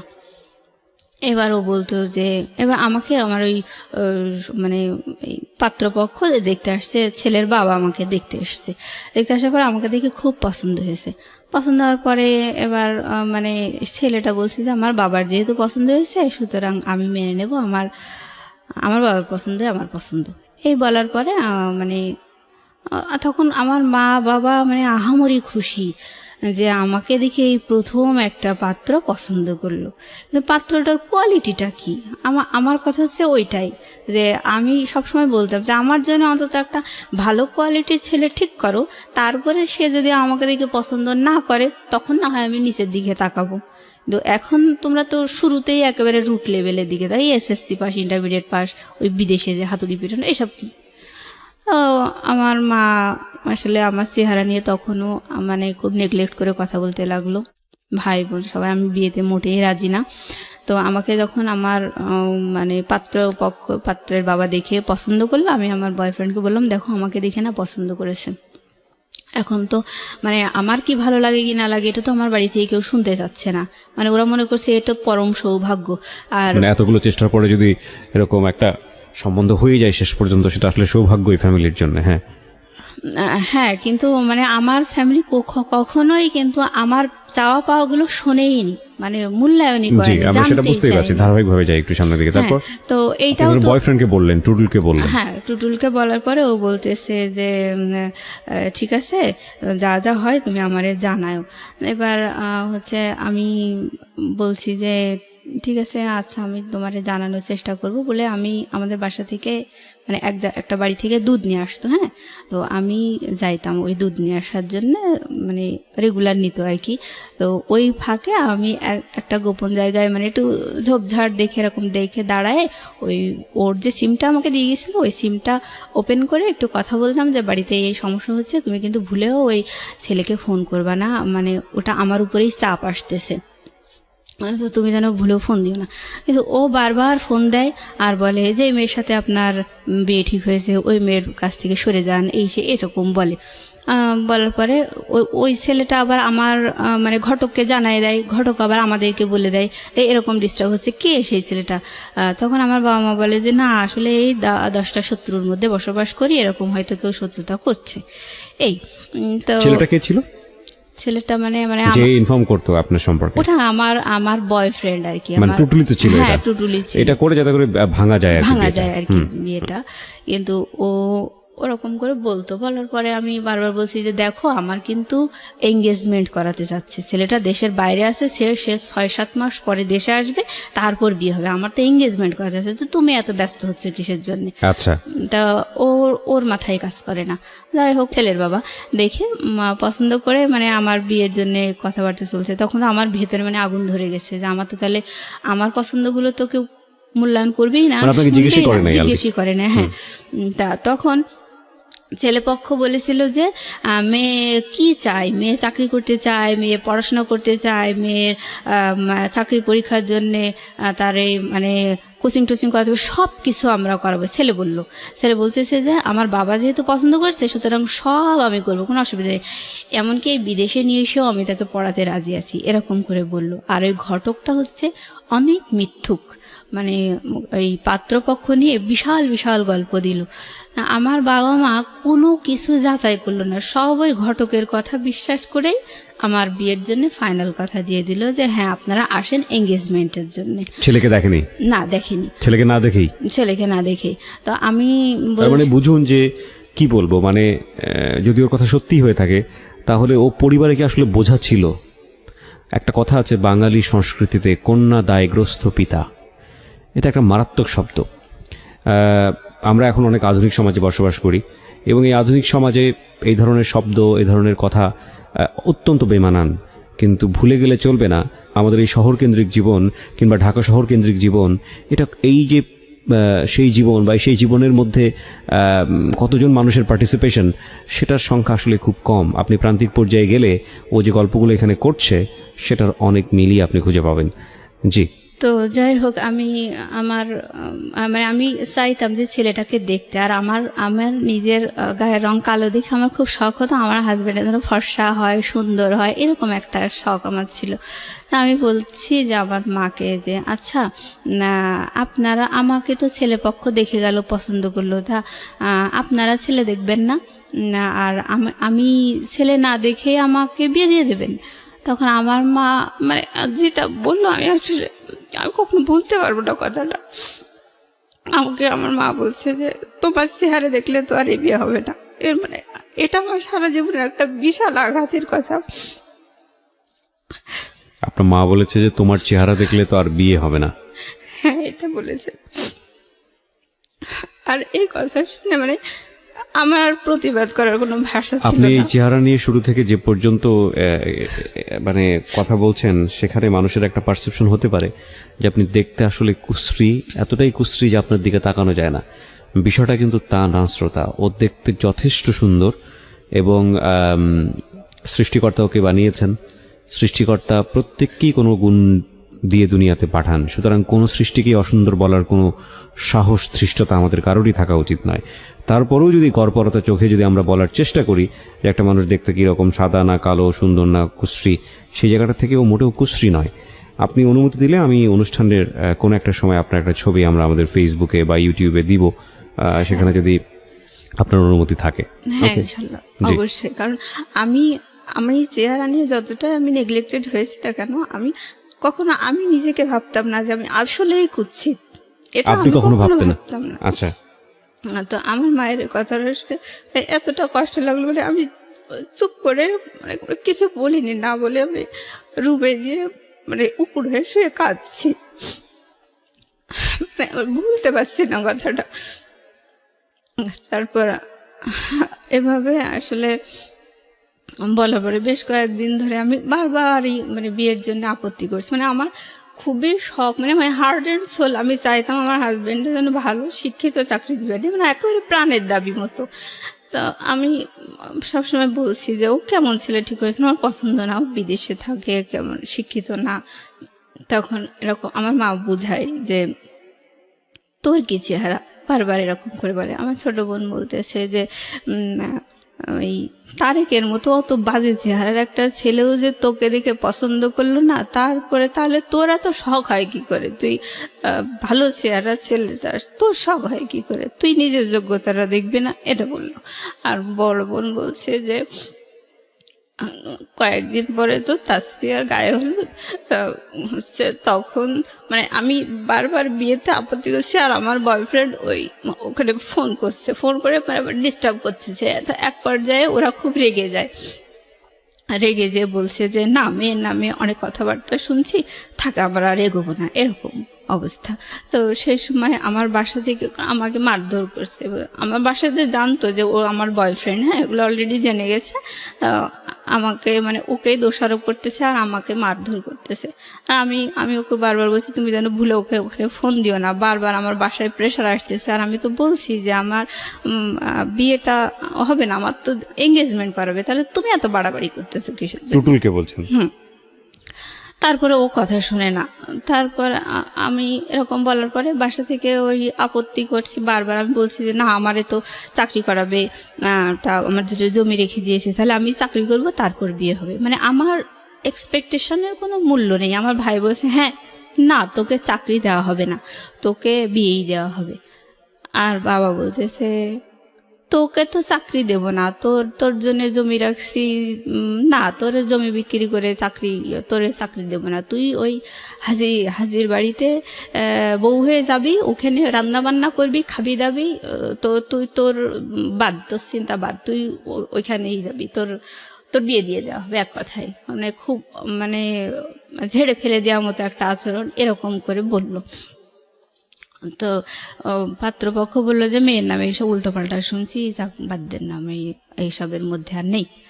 তারপরে এসবের মধ্যে নেই মানে এইসবের মধ্যে মানে বয়ফ্রেন্ড বারবার ওকে ফোন টোন করতেছে, ঝামেলা করতেছে। তখন মনে করছে যে আমার বোধহয় আসলেই বয়ফ্রেন্ড আছে। ও যখন ফোন করতো আমার বয়ফ্রেন্ড, তখন ওই সাথে সাথে মানে রিপ্লাই আসতো ওই থাইল্যান্ড থেকে যে এই আমার এরকম নাম্বার থেকে ফোন করছে, এই বলেছে, বারবার ওই মেয়েকে বিয়ে করতে নিষেধ করে, কি সমস্যা, আমি এসবের মধ্যে এখন আর নেই, এরকম করে বলতো। তারপরে ঘটক শুধু বারবার অনুরোধ করতো, বলতো যে ওরা নানান শত্রুর মধ্যে বসবাস করে, এরকম হয়তো কেউ ডিস্টার্ব করতে পারে, ওর বড় বোনের এরকম উঠায় নিয়ে গেছে, এরকম করে বললো। বলছে বাবা তুমি টেনশন করো না, এরকম করে বলছে। কিন্তু আমার বাড়ি থেকে সবাই বুঝতে পারছে যে টুটুল এরকম ঝামেলা করতেছে। তো আমি খুব আমি তো পরে ঘটক আমাকে ফোন দিয়ে বলছে যে দেখো এরকম সমস্যা হচ্ছে, তা বিষয়টা কি। তখন আমি ক্লিয়ার খুলে বলছি যে দেখেন আমার কি পছন্দ, আমার কি ভালো লাগে, এটা কিন্তু আপনারা কেউই শোনার প্রয়োজন মনে করেননি। আমি সবসময় চাই একটা ভালো শিক্ষিত চাকরিজীবী ছেলে হবে, এরকম। আপনারা তো কেউ কানেই তুলছেন না, আর আমারা কেউ জিজ্ঞাসা করলেন না যে ওই ছেলেটা আমার আদৌ পছন্দ কিনা। তখন ওই ঘটক বলছে, ও তাহলে তো ওই ছেলেটা মানে থাইল্যান্ডে বারবার ওই পাত্রের কাছে ফোন করছে আর মানে বিয়েতে নিষেধ করতেছে, তাহলে তো তোমার কথার সাথে আমি মিল পাচ্ছি যে সেই ছেলেটাও শিক্ষিত, মানে ভালো ছেলে, অনেক উল্টোপাল্টা কথা বলছে, আর তোমারও তো দেখি এখানে আসলেই আপত্তি, আমি তো দেখি টুকটাক মিল পাচ্ছি, এরকম বলছে। বলার পরে তখন আমার বাবা বিশাল ক্ষেপে গেছে আমার কথাগুলো শুনে। আমি যে ঘটকে যেভাবে বললাম কথাগুলো, ওটা আমার বাবার পাশে বসে বলছে, মানে আমাকে একদম জিম্মি করে রাখছে। আমাকে যখন একটু ফোনে কথা বলতে দিত তখন মানে আমার বাবা, আমার মা, আমার বোন, ভাই সবাই আমার সামনে বসে থাকতো, আর আমার কাছে রোবটের মতো যা দুটো কথা শিখাই দিত মানে ওগুলোই আমাকে বলতে হতো, এরকম। আমি যে নিজস্ব কিছু কথা বলবো সেটা বলার কোনো সুযোগ নেই, আমাকে পুতুলের মতো যা শিখাই দেবে তাই আমাকে বলতে হবে। আমার বাবা বলছে যে বলো সব। তখন ঘটক যেভাবে বলল যে তোমার তো দেখি এখানে মত নেই, তখন আমার আব্বা আমাকে ধমক দিয়ে বলল, এই ওসব কী কথা বলছিস, তুই বল যে আমার বাবা যা করবে আমি তাতেই রাজি। আমাকে আমার মা পেছন দিক থেকে চুলের মুঠি ধরে একটু খেসে টেসে দিল, এরকম মানে মারধর করলো, চড়চাপড় মারলো আপনার গায়ে। হ্যাঁ, তারপরে আমি বাবার কথাই বললাম যে ঠিক আছে, আমার এরকম শখ ছিল ঠিকই, কিন্তু আমি চাই আমার বাবা যা করবে তাই, মানে বাধ্য হয়ে বললাম আর কি। মানে রাজি হয়ে গেলেন, এবং ছেলেটাকে তখন আপনি দেখেননি? না, তখনও দেখিনি। তো যাই হোক, রাজি হওয়ার পরে এবার আমি আবারও চুরি করে আমার বয়ফ্রেন্ডকে ফোন দিয়েছি। দেওয়ার পরে আমি বলছি, দেখো আমাকে না এরকম করে বারবার বলছে, আমাকে তো আসলে এঙ্গেজমেন্ট করাবে, তো তুমি এরকম বারবার করে ফোন দিও না, বারবার ঝামেলা করতেছো কিসের জন্য। তখন ও বলতেছে যে আচ্ছা ঠিক আছে, আমি আর ফোন দেবো না। বলছে আমি তো তোমার পক্ষেই আছি, তাহলে তুমি বারবার কেন ফোন করতেছো, আর এভাবে মানে মারধর করতেছে, রাগারাগি করতেছে সবাই, তুমিই তো ভুলাচ্ছ সিচুয়েশনটা, তা এরকম কেন করতেছো। তখন বলছে আচ্ছা ঠিক আছে, আমি ফোন দেবো না। তো এর ভিতরে ও আবার একদিন আমাকে বলেছে যে আমি ওই ছেলের সাথে কথা বলবো, প্লাস তুমিও কথা বলবা। বলার পরে যেভাবে হোক বিয়েটা ভাঙতেই হবে, এনি কস্ট। আমি বলছি যে না, তুমি এরকম বাড়াবাড়ি করো না, আমার কিন্তু খুব যে সিরিয়াস ডিসিশন নিয়েছে তা কিন্তু না, আমার তো চাকরি বাকরি করাই করবে এরকম বলছিল, আর আমার তো মানে এঙ্গেজমেন্ট করাবে এরকম বলেছে তো বাড়ির পক্ষ থেকে, তুমি এত বাড়াবাড়ি করো কেন। বলছে না, ও তোমাকে কথা বলতেই হবে। তাই বলে ও ফোনে কথা বললো আমার ওই যে পাত্রের সাথে আর কি, বলে নিয়ে পরে বলছে যে নেন ওই পাত্রীর সাথে কথা বলেন, আমার বয়ফ্রেন্ড বলার পরে আমি বলছি যে দেখেন ঠিক আছে আমার রিলেশন আছে, ঠিক আছে, বাট আমি যে তাকেই বিয়ে করব এরকম না, আমি সবসময় চাই একটা ভালো শিক্ষিত চাকরিজীবী একটা ছেলে, এরকমই আমার পছন্দ। তো আমার বাবা মা যদি ওরকম একটা ছেলেও ঠিক করে আমি তাতেও রাজি, এরকম কথাটা আমি বলেছি, কিন্তু আড়ালে, হ্যাঁ, ওর সামনে বলিনি, বয়ফ্রেন্ডের সামনে বলিনি। তো এটা বলার পরে ওই ছেলেটা সাথে সাথে ঘটককে ফোন দিয়ে বলেছে যে ওই মেয়ে আমার সাথে কথা বলেছে, ওই মেয়ে এই বিয়েতে আসলে রাজি না, ওর একটা বয়ফ্রেন্ড আছে। বলার পরে ঘটক মানে সেই সন্ধ্যাবেলায় তাড়াতাড়ি করে গাড়ি ভাড়া করে বাসায় চলে এসেছে। এসে বলছে হ্যাঁ আমি কী সব উল্টোপাল্টা শুনলাম, মেয়েও সেই পাত্রের সাথে কথা বলেছে, মেয়ের বয়ফ্রেন্ডও কথা বলেছে, কি ভয়ঙ্কর কথা শুনলাম, আর ছেলের বাবা আমার সাথে খুব বার্গেনিং করছে, রাগারাগি করতেছে। তো তখন আমার বাবা বুঝে ফেলেছে যে আসলে আমি কাজটা করেছি। ওই দিন আমার মা আর আমার মা অসুস্থ ছিল, বাবা আমার মাকে নিয়ে যশোরে গিয়েছিল ডাক্তার দেখানোর জন্যে। তো ওই সময়টা বাসায় আসলে কেউ ছিল না, আমার ছোটো বোন ছিল। তো ওই সময়টাতে আমি আসলে এরকম আমার বয়ফ্রেন্ডে আমাকে বাধ্য করেছে ওর সাথে কথা বলার জন্য। তো বাসায় এসে যখন এরকম হুলুস তুলুস কাণ্ড দেখলো, তখন আমার মাও আমাকে মারলো, তারপরে আমার বাবাও খুব দুর্ব্যবহার করলো। করার পরে আমার বাবা ফোন ধরাই দিয়ে বলছে, শোনো তুমি যদি আসলেই কথা বলেই থাকো মানলাম, অসুবিধা নেই, এখন কথা হচ্ছে যে তোমাকে ভয়েস চেঞ্জ করে ওই ছেলের সাথে কথা বলতে হবে, যে যে ওই ছেলেটার সাথে তুমি আসলে কথা বলোনি, এটাই বোঝাতে হবে। তো মানে আমি চারিদিক থেকে ধরা খেয়ে গেলাম দেখে মানে খুব মানে ভীতু হয়ে গেছি। আর মানে আমি তো জিম্মি, আমার বাকশক্তিটাও যেন জিম্মি, এরকম অবস্থা। তো আমি বলছি আচ্ছা ঠিক আছে। তারপর আমার ওই পাত্রটার সাথে আমার বাবা ফোনে কথা বলাই দিল, আমার বাবার ফোন থেকে বলছে যে কথা বলো। এবার আমি ভয়েস তো আর চেঞ্জ করা যায় না, তারপরে আমি চেষ্টা করেছি, মানে আমি মারধর খেয়ে একেবারে সোজা হয়ে গেছি আর কি। তো আমি যথাসম্ভব চেষ্টা করলাম যে একটু অন্যভাবে কথা বলার জন্য, যে আমার ভয়েসটা যাতে না বুঝতে পারে আর কি। তো এরকম করে আমি বলছি, না আমার বাবা যা ঠিক করেছে আমি তাতেই রাজি, আমার আসলে কিছু বলার নেই, আপনি যে মেয়ের ভয়েস শুনেছেন সেটা ভুল, ওটা আমি না, এরকম। পরে এখন আমি বলছি তাহলে আপনি বলেন তো দেখি ওই মেয়েটার ভয়েসের সাথে কি আমার মিল আছে? বলছে যে না, আপনার ভয়েসের সাথে কোনো মিল নেই। ওই কথাটা বললো। তারপরে আমার বাবা, আমার ফোনের পিছন দিকে আমার বোন, আমার মা একদম কান লাগিয়ে থাকতো, আর ওই পাত্র কি বলছে সেগুলো আমার মা আর বোন শুনতো, আর আমার মা বোন দুজন মিলে আমাকে ওই পেছন দিক থেকে কিল ঘুষি মারতো আর ফিসফিস করে বলতো এটা বল ওইটা বল, আমি রাজি, এরকম করে বলতে আর আমি তাই বলতাম। বলার পরে পরিবেশ ঠিক হয়ে গেল।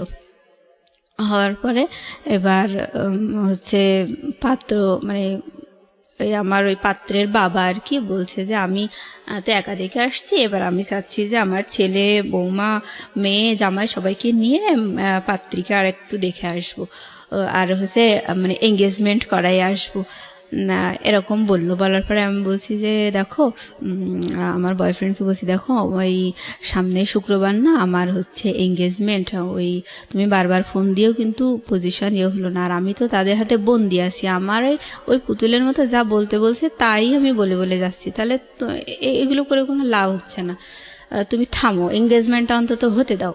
তারপর মানে এঙ্গেজমেন্ট হবে হচ্ছে আগামীকাল শুক্রবার, আজকে হচ্ছে বৃহস্পতিবার, আজকে আমি বিকেলবেলা আমার বয়ফ্রেন্ডকে জানাচ্ছি যে দেখো আমার আগামীকালকে এঙ্গেজমেন্ট।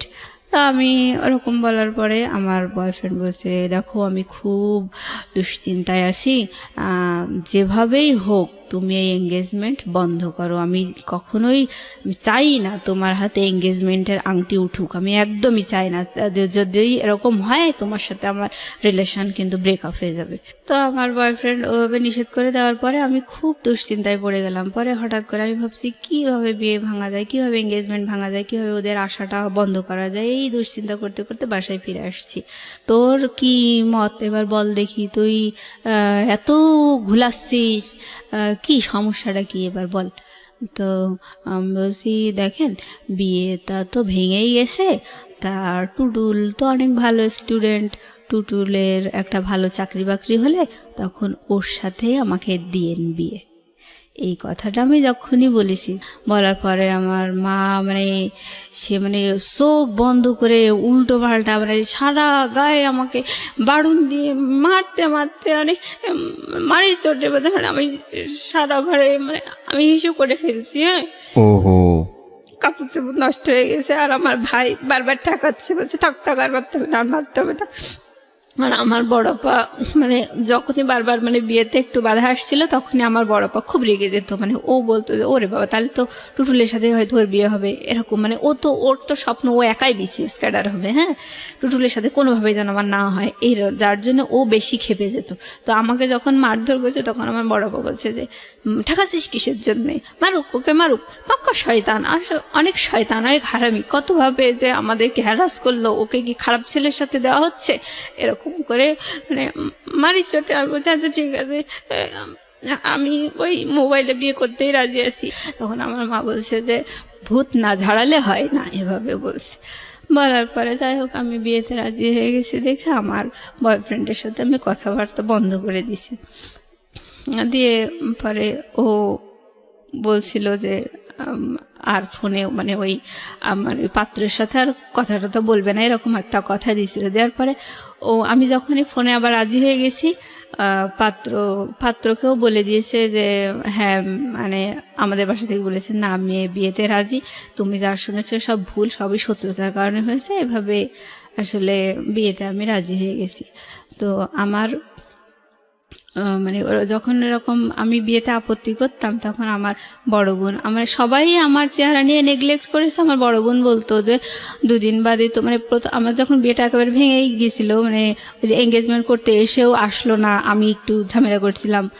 তো ওই সময় আমার বড় বোন বলছিল যে কয়েকদিন পরে তো তাসফিয়ার গায়ে হলুদ, তখন তো অনেক মেহমান আসবে, তা তুই একটু ভালো করে সাজিস, যদি তোর দেখে কেউ পছন্দ করে তখন যদি তোর একটা গতি হয়, এরকম করে মানে উপহাস করে বলল। তো যাই হোক, পরে আমার বড় বোন আমি বিয়েতে রাজি হওয়ার পরে বললো সেই তো রাজি হলি, তাহলে আর এত ঘোল খাওয়ার কি দরকার ছিল, সারা ঘর হিসু টিসু করে কি একটা ইয়াং মেয়ে লজ্জাও করে না, সি এরকম করে বললো। যাই হোক, আমি তখন মানে নিজে কোথায় যেন হারিয়ে গেছি, এরকম সবাই দুর্ব্যবহার করে আমাকে বিয়েতে রাজি করালো। আর আমি যখন আপত্তি করতাম তখন আমার বাবাও ঘটককে বলতো যে ভাই আপনি টেনশন করেন না, আমার ছোট মেয়েটার বিয়ে হয়ে গেলে ওকে আমি বাড়ি থেকে বের করে দেব, ও কোনো দারোয়ান টারোয়ান ধরে নিকি করে থাকতে যাক, ওরে আমি বাড়ি থেকে বের করে দেব। দিয়ে এই কথা বললে আমার বাবার সাথে কথা বলতো না।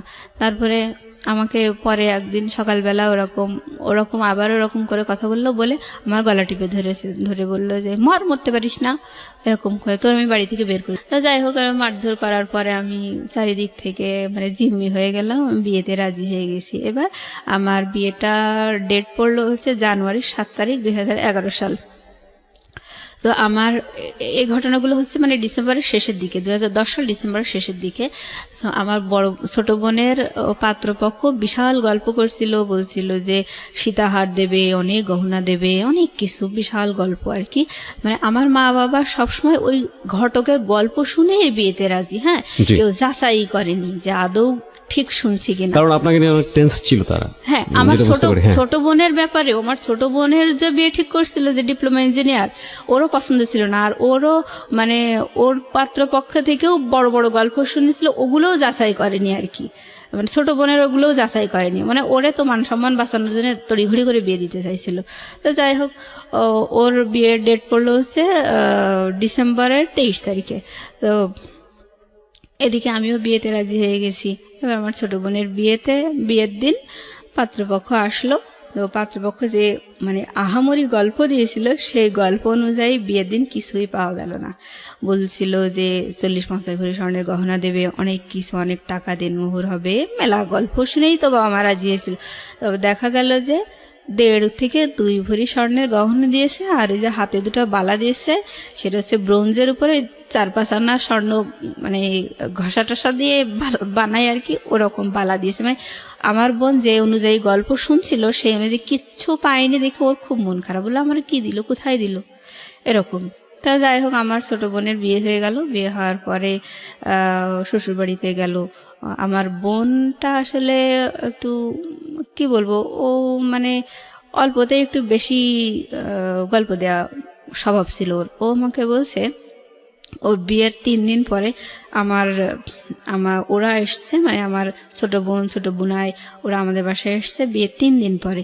তখন ঘটক মানে আমার বিয়ের জন্য রেডি। তো ঘটক আর ঘটকের ওয়াইফ, আমার ফুপুই হয় ঘটকের ওয়াইফ, তো উনি বলছে যে তাসফিয়ার বিয়েতে, আমার মা বলছে যে তাসফিয়ার বিয়েতে তো বিরাট গল্প শুনলাম, তো সেই অনুযায়ী তো কিছু পেলাম না। তো আমার ফুপু বলছে যে ঠিক আছে, মুসলিমার বিয়েতে আপনারা খুব ভালো করে যাচাই করে নিন, যেহেতু এইটাতে পাননি, আর 2টো পাত্রই তো আমার হাজব্যান্ড ঠিক করেছে, তো এটা আপনারা যাচাই করেই নেন। তখন আমার মা বলছে না, যাচাই করা লাগবে না, যেহেতু পাত্রের বাবা হাজি, যাচাই করা লাগবে না। বলছে না যাচাই করেই নিতে হবে, এরকম করে বললো। কিন্তু তারপরেও যাচাই করেনি। তো বিয়ের 3 দিন পরে আমার ছোট বোন আসলো রাতের বেলা।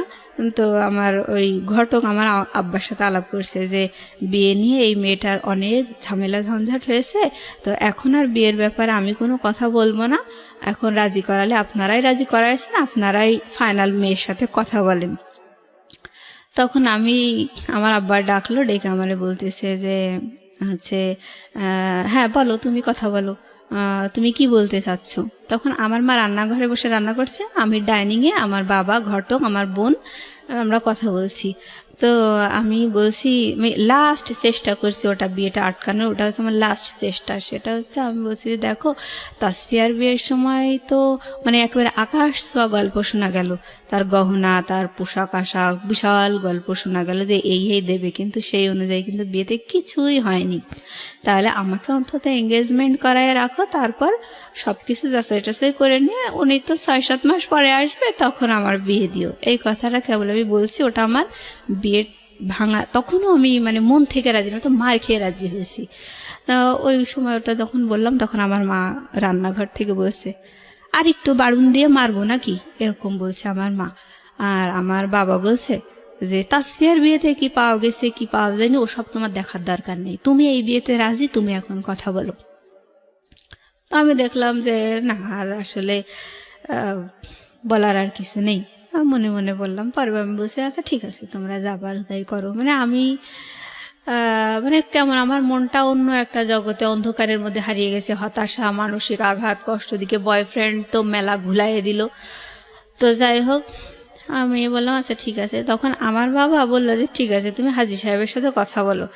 পরে আমি বলছি কি কথা বলবো, বলছে যে তুমি যে চোখের সমস্যার কথা বলছিলা, উনি কষ্ট পাইছে, তুমি এখন তার কাছে ক্ষমা চাও। আমি কিন্তু সত্যি কথা বলছি যে আমার চোখের সমস্যা, অথচ তার জন্য আমার বাবা হাজী সাহেবের কাছে আমাকে ক্ষমা চাওয়ালো।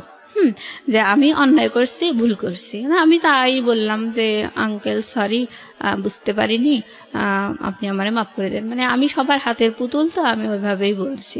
বলার পরে হয়ে গেল, বিয়েতে আমি রাজি। তারপরে জানুয়ারির 7 তারিখে আমার বিয়ের ডেট পড়লো। আমার ফোন মানে ওটাতে তো শুধু মেমোরি ছিল। আমার মা বলল, মানে যখন ওই আমাকে মেরে ধরে বিয়েতে রাজি করা ছিল বাড়ুন দিয়ে, তখন বলছে এই ফোনের মধ্যেও নিশ্চয়ই কোনো ঝামেলা আছে, তাই বলে ওইটাও কেড়ে নিয়েছিল। হ্যাঁ, তারপরে যাই হোক, পরে আমাকে বলল যে আমি বিয়েতে রাজি হওয়ার পরে আমাকে দেখতে আসবে আরও একবার, আমার ওই হাজী সাহেব আর একবার দেখতে আসবে পরের দিন। আমাকে বললো ভালো ড্রেস আপ করে রাখো, উনি আসবে, দেখে যাবে। আসলো, আসার পরে দেখা টাকা করে গেল। এবার জানুয়ারির 7 তারিখ বিয়ের ডেট পড়লো। তো ওই বিয়ের দিন আমার ছোট বোন, ছোট বোনাই আসছে। তো আমার ছোট বোনাই বলছে আমার মাকে যে আম্মা হচ্ছে আপি, আমি যতদূর শুনেছি যে আপিকে আপনারা যথেষ্ট মেরে ধরে রাজি করাইছেন, তা পাত্র তো আমরা কেউই দেখিনি, তাহলে এভাবে মোবাইলে বিয়ে দেওয়াটা কি ঠিক হচ্ছে?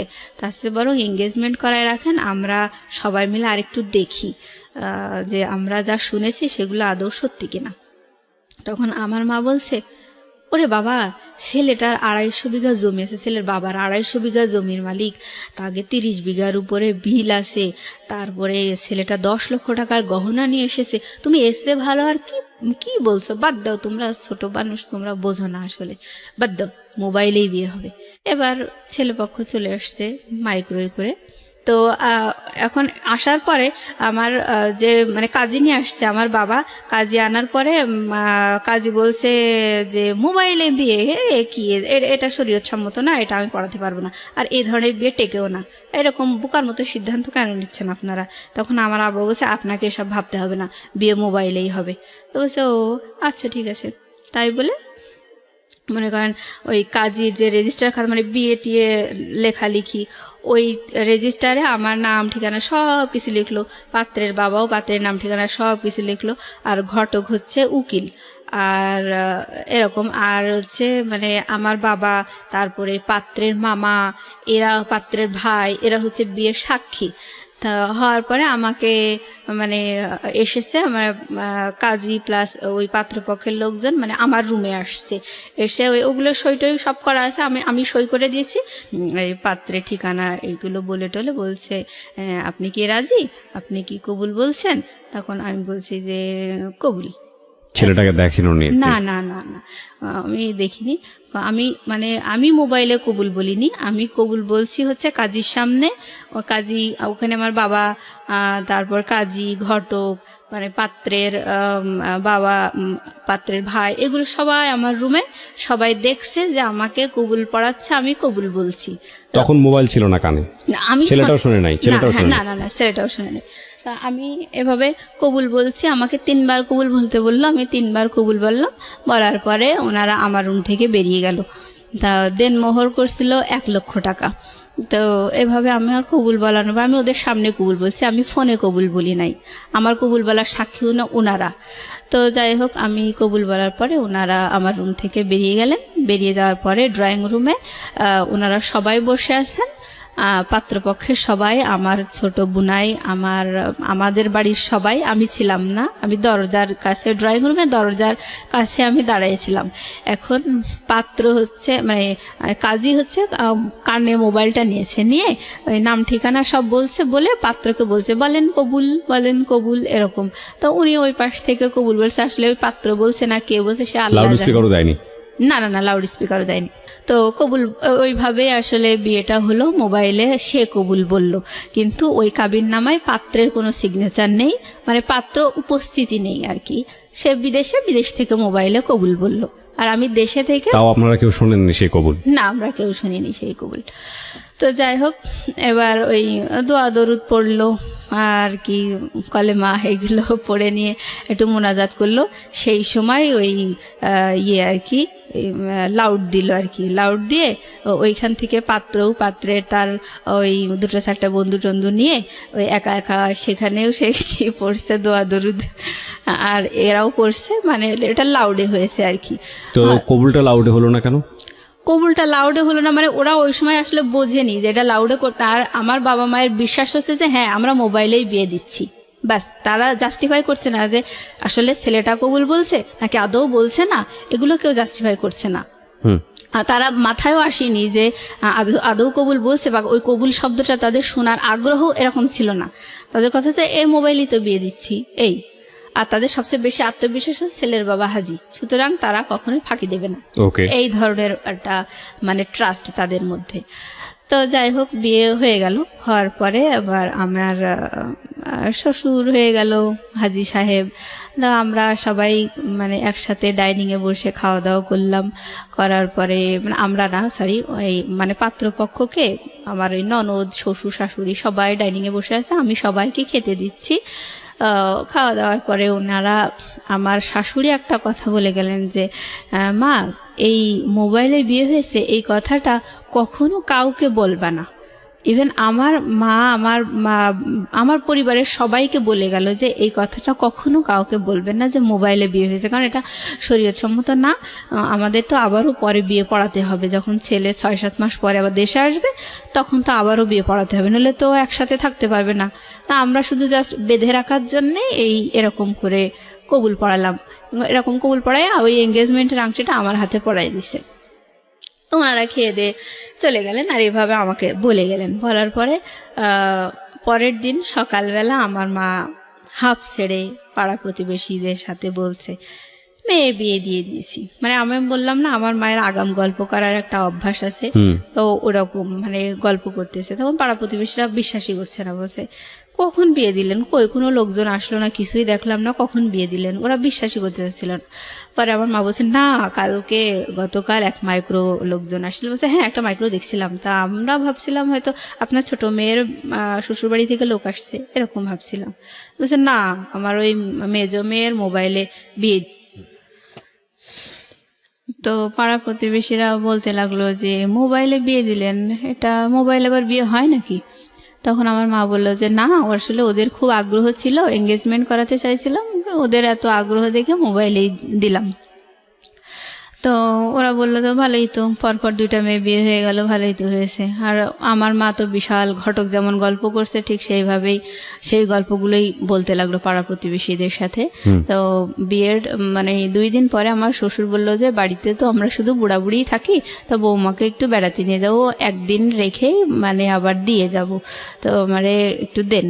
তাই বলে আমাকে বিয়ের 2 দিন পরে আমার শ্বশুর এসে আমাকে একটু নিয়ে গেল বেড়ানোর জন্যে। তো গেলাম শ্বশুর বাড়িতে। যাওয়ার পরে আমার বিকেলবেলা আমার শ্বশুর মানে ঘটক তো অনেক অনেক গল্প দিয়েছিল, তো সেইগুলোর বাস্তবতা আমার শ্বশুর দেখাচ্ছে। তো ঘটক যখন বিয়ের সময় বড় বড় গল্প দিত, শ্বশুরের কানে সেই কথাগুলো যায়নি। হ্যাঁ, তো ঘটক আমার শ্বশুর আমাকে মানে ইয়ে মানে ড্রয়ার থেকে, আলমারি ড্রয়ার থেকে বের করে মানে ওই ভাউচার আর কি, টাকা ওনার ছেলে আর কি কত টাকা এ যাবৎ পাঠাইছে দেশে ওনার কাছে আর কি, সেইগুলো আমার দেখাচ্ছে। তো বলছে দেখো বৌমা, আমার ছেলে এ পর্যন্ত আমার কাছে 6 লাখ টাকা পাঠিয়েছে, অথচ ঘটক বলেছিল যে 60 লাখ টাকা তার ক্যাশই আছে। ওকে, এইসব। তারপরে আমার শ্বশুর বলল যে আমার বাবার জমি আমি হচ্ছে ভাগে পেয়েছি 15 বিঘা, অথচ ঘটক বলছিল যে 250 বিঘা জমি, 30 বিঘা বিল, এসব বলছিল। না, আমার মা বাবা কখনোই জাস্টিফাই করেনি জিনিসগুলো। আর হচ্ছে তখন আমি সঠিকটা জানতে পারলাম। জানার পরে আমি দেখলাম আসলে এখন আর প্রতিবাদ করেই বা কি লাভ, অন্ত হয়েই তো গেছে বিয়ে। টুটুলের কি অবস্থা তখন? টুটুল কি করছে? হ্যাঁ, এইটার পরে আমি যখন শ্বশুরবাড়ি থেকে ঘুরে আসলাম, আমার শ্বশুর আমার একটা 3 পিস কিনে দিল, একটা নাকফুল কিনে দিল, আর ওই যে মানে ইমিটেশনের চুড়ি আছে ওইটা মানে 2 ডজন ওই 80-90 টাকা দিয়ে মানে কিনে দিল। দেওয়ার পরে আমি শুনছিলাম যে 10 লক্ষ টাকার গহনা এনেছে। আমি ভাবছিলাম যে অন্তত আমাকে না দিক, কিন্তু দেখাতে তো পারতো যে আমার জন্যই তো এনেছে। আমি এগুলো মনে মনে বলছিলাম যে আমার দেখাতে তো পারতো যে বৌমা তোমার জন্য এই এনেছে, তোমাকে উঠানোর সময় এগুলো দেওয়া হবে, এগুলো তো মানে বলতে তো পারতো। আমি তো ঘটকের সব কথাই বিশ্বাস করছিলাম, বাবা মাও তো এরকম করে দিল। তো যাই হোক, আমাকে ওরকম অর্নামেন্টস দিলে, একটা নাকফুল দিছে 300 টাকা দিয়ে, আর ওই ইমিটেশনের চুড়ি আর একটা 3 পিস, এটা দিয়ে আমার শ্বশুর পরের দিন আবার আমাকে রেখে গেল। তো আমি বাসায় এসে বলছি দেখো এই এই তাদের প্রপার্টির অবস্থা। তখন আমার মা ঘটকের মানে মনে মনে মানে আমার সাথে বলতেছে, খুবই অভিশপ্ত শয়তান হচ্ছে আমার ছোট মেয়েটার জীবনটা এভাবে নষ্ট করলো, আমার মেজ মেয়ের জীবনটা এভাবে নষ্ট করলো। তো বলছি কেন, ঘটকে দোষ দিচ্ছেন কেন? আপনারা কি যাচাই করতে পারতেন না? আর ঘটককে বিয়ে দিয়েছেন নাকি? বিয়ে তো আপনারা দিয়েছেন। যাই হোক, এভাবে বলার পরে মানে খুব রাগ আমার বাবা মায়ের উপর।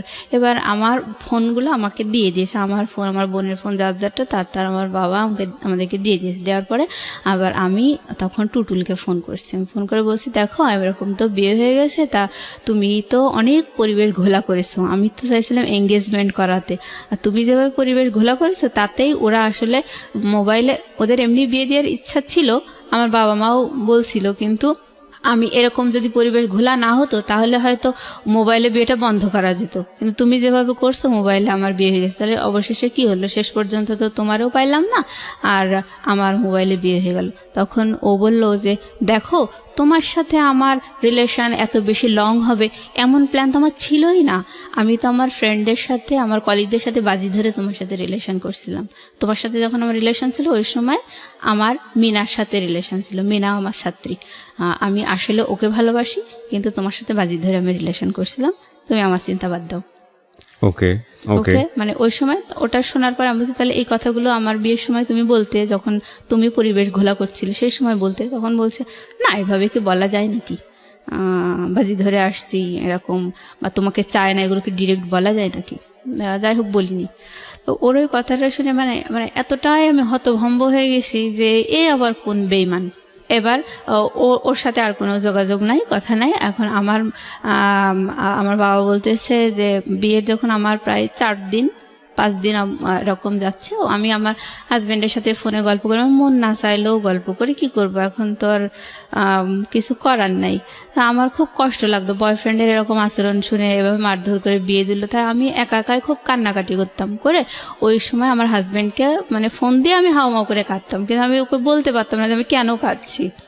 তো ও মনে করতো আসলে আমি ওদের খুব ভালোবাসি, ওকে খুব দেখতে চাই, কাছে পেতে চাই, এই জন্যে আমি কাঁদছি। তো ও আমাকে বুঝাতো, মানে ওর ধারণাটা ভুল। হ্যাঁ, কিন্তু আমি তো আমার মনের কথাগুলোও বলতে পারছি না। তো ও বলছে যে এভাবে কান্নাকাটি করো না, আমি চলে আসবো দেশে, তুমি এভাবে কাঁদলে কিন্তু আমি এখনই চলে আসবো, এরকম করে বলার পরে আমার বিয়ের যখন 5-6 দিন, বিয়ের পরে কি আপনি নিজের বাড়িতে থাকলেন নাকি শ্বশুর বাড়িতে চলে গেলেন? না, আমি শ্বশুর বাড়িতে একদিন বেড়ানোর জন্য গেছি, 1 রাত থেকে আবার শ্বশুর আবার আমাকে দিয়ে গেছে। হ্যাঁ, তো মানে বলছে যে উঠায় নেওয়ার পরে আমি শ্বশুর বাড়িতে যাবো এরকম। তো যাই হোক, এবার আমার বাবা আমাকে বললো, মানে আমাকে বিয়ে দিয়েই মানে হাফ ছেড়ে বাঁচলো, মানে পাত্রপক্ষ যেরকম বড় বড় গল্প দিছিল যে পড়াবে, চাকরি ঘুষ দেবে, এইগুলো। তখন আমার বাবা বলতে লাগলো যে এখন তো তোমাকে বিএসসি ভর্তি করায় দেবো, তোমার বিয়েই তো দিছি এই কারণে যে ওরা তোমাকে পড়াবে, এখন জামাইয়ের কাছে খরচ চাও চাও, তোমার খরচ কে দেবে? আর বাসা থেকে আমার মাও মানে খুব খারাপ বিহেভ করতে বলছে, 2 দিন হাজব্যান্ড না হতেই তার দরদ খুব বোঝা শিখে গেছে, এরকম বলছে। আমার আসলে টাকা চাইতে খুব লজ্জা করতো। আমার বলছি যে বিয়ে তো তোমরাই দিছো, তাহলে তোমরা টাকা চেয়ে দাও, আমি কেন চাইতে যাবো? বলছে কেন, এখন তো তোর নিজস্ব পরিবেশ হয়েছে, এখন তুই তোর মতো করে ম্যানেজ করে নিবি। মানে আমার উপরে চাপাই দিছে এবং আমার বলতে যে তোর খরচ কে দেবে, তোর তো বিয়ে হয়ে গেছে, তোর খরচ কে দেবে, এরকম করে নেগলেক্ট করে কথা বলে।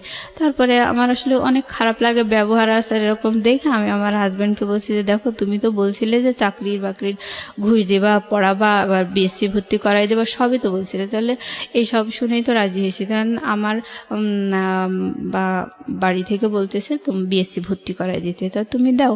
বলতেছে যে কেন বিএসসি আমি এখন ভর্তি করাই দেবো, কারণ তোমার মুখ তো আমি দেখিনি, বিএসসি ভর্তি করে বিএসসি পড়াতে তো লাখ লাখ টাকা খরচ হবে, আমি তো তোমার মুখই দেখিনি এখনো, তাহলে এত টাকা এখন তুমি তোমার বাবার ঘরে আসো, তোমার বাবার বাড়ির কাছে খরচ চাও। এটা আপনার হাজবেন্ড বললো? বলার পর আমি, ছিল আপনার হাজবেন্ডের? ওর নাম ছিল হচ্ছে শামসুল। হ্যাঁ শামসুল।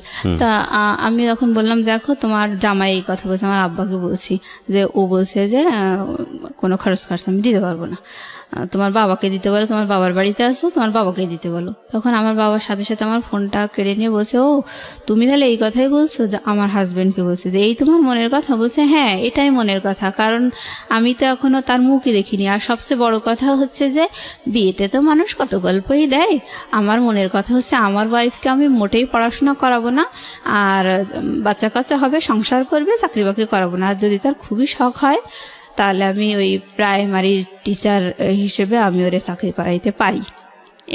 এটা শুনে আমার আব্বার খুব মন খারাপ হয়ে গেল। আমার আব্বা বলছে তোমাদের গল্প শুনেই তো দিয়েছিলাম, তাহলে তোমরা যখন এই কথা বলছো তাহলে আমার মেয়ের মুখ আর তোমাকে দেখতে হবে না। দেখার এবার বলে আমার বাবা কাজীকে ডাক দিল, তখন বিয়ের প্রায় 8 দিন। তখন আমার বাবা কাজীকে ডেকে বলছে যে পাত্রপক্ষ তো এই বললো, তা আমার ভাইয়ার এগোনোর ইচ্ছা নেই, যা হবার হয়েছে। তখন আমার কাজী আঙ্কেল খুব ধমক দিল আব্বাকে, বলছে আমি তো নিষেধই করছিলাম আপনারা এইগুলো করবেন না, শুধু শুধু এভাবে পাড়ার প্রতিবেশী সবাই জেনে গেল মেয়ের বিয়ে হয়েছে, এ কী করলেন আপনারা, পুতুল খেলার মতো। তখন আব্বা বলছে যাই হোক বাদ দেন, এখন কিভাবে পরিত্রাণ পাওয়া যায় সেটা বলেন। বলছে যে এই বিয়েটা রেজিস্ট্রি হয়নি, পাত্রের সই নেই, সুতরাং পাত্রের সইয়ের ব্যবস্থা করতে হবে, করার পরে বিয়ে রেজিস্ট্রি করতে হবে, সেই রেজিস্ট্রি করার পরে যখন আপনারা ডিভোর্সের আয়োজন করবেন সেই সময় আপনারা দেনমোহর যে 1 লাখ টাকা করা আছে ওই টাকাটা আপনারা দাবি করতে পারবেন। তখন আব্বা বলছে আমি এত দূর এগোতে চাই না, আমি এখনই সমাধান চাই।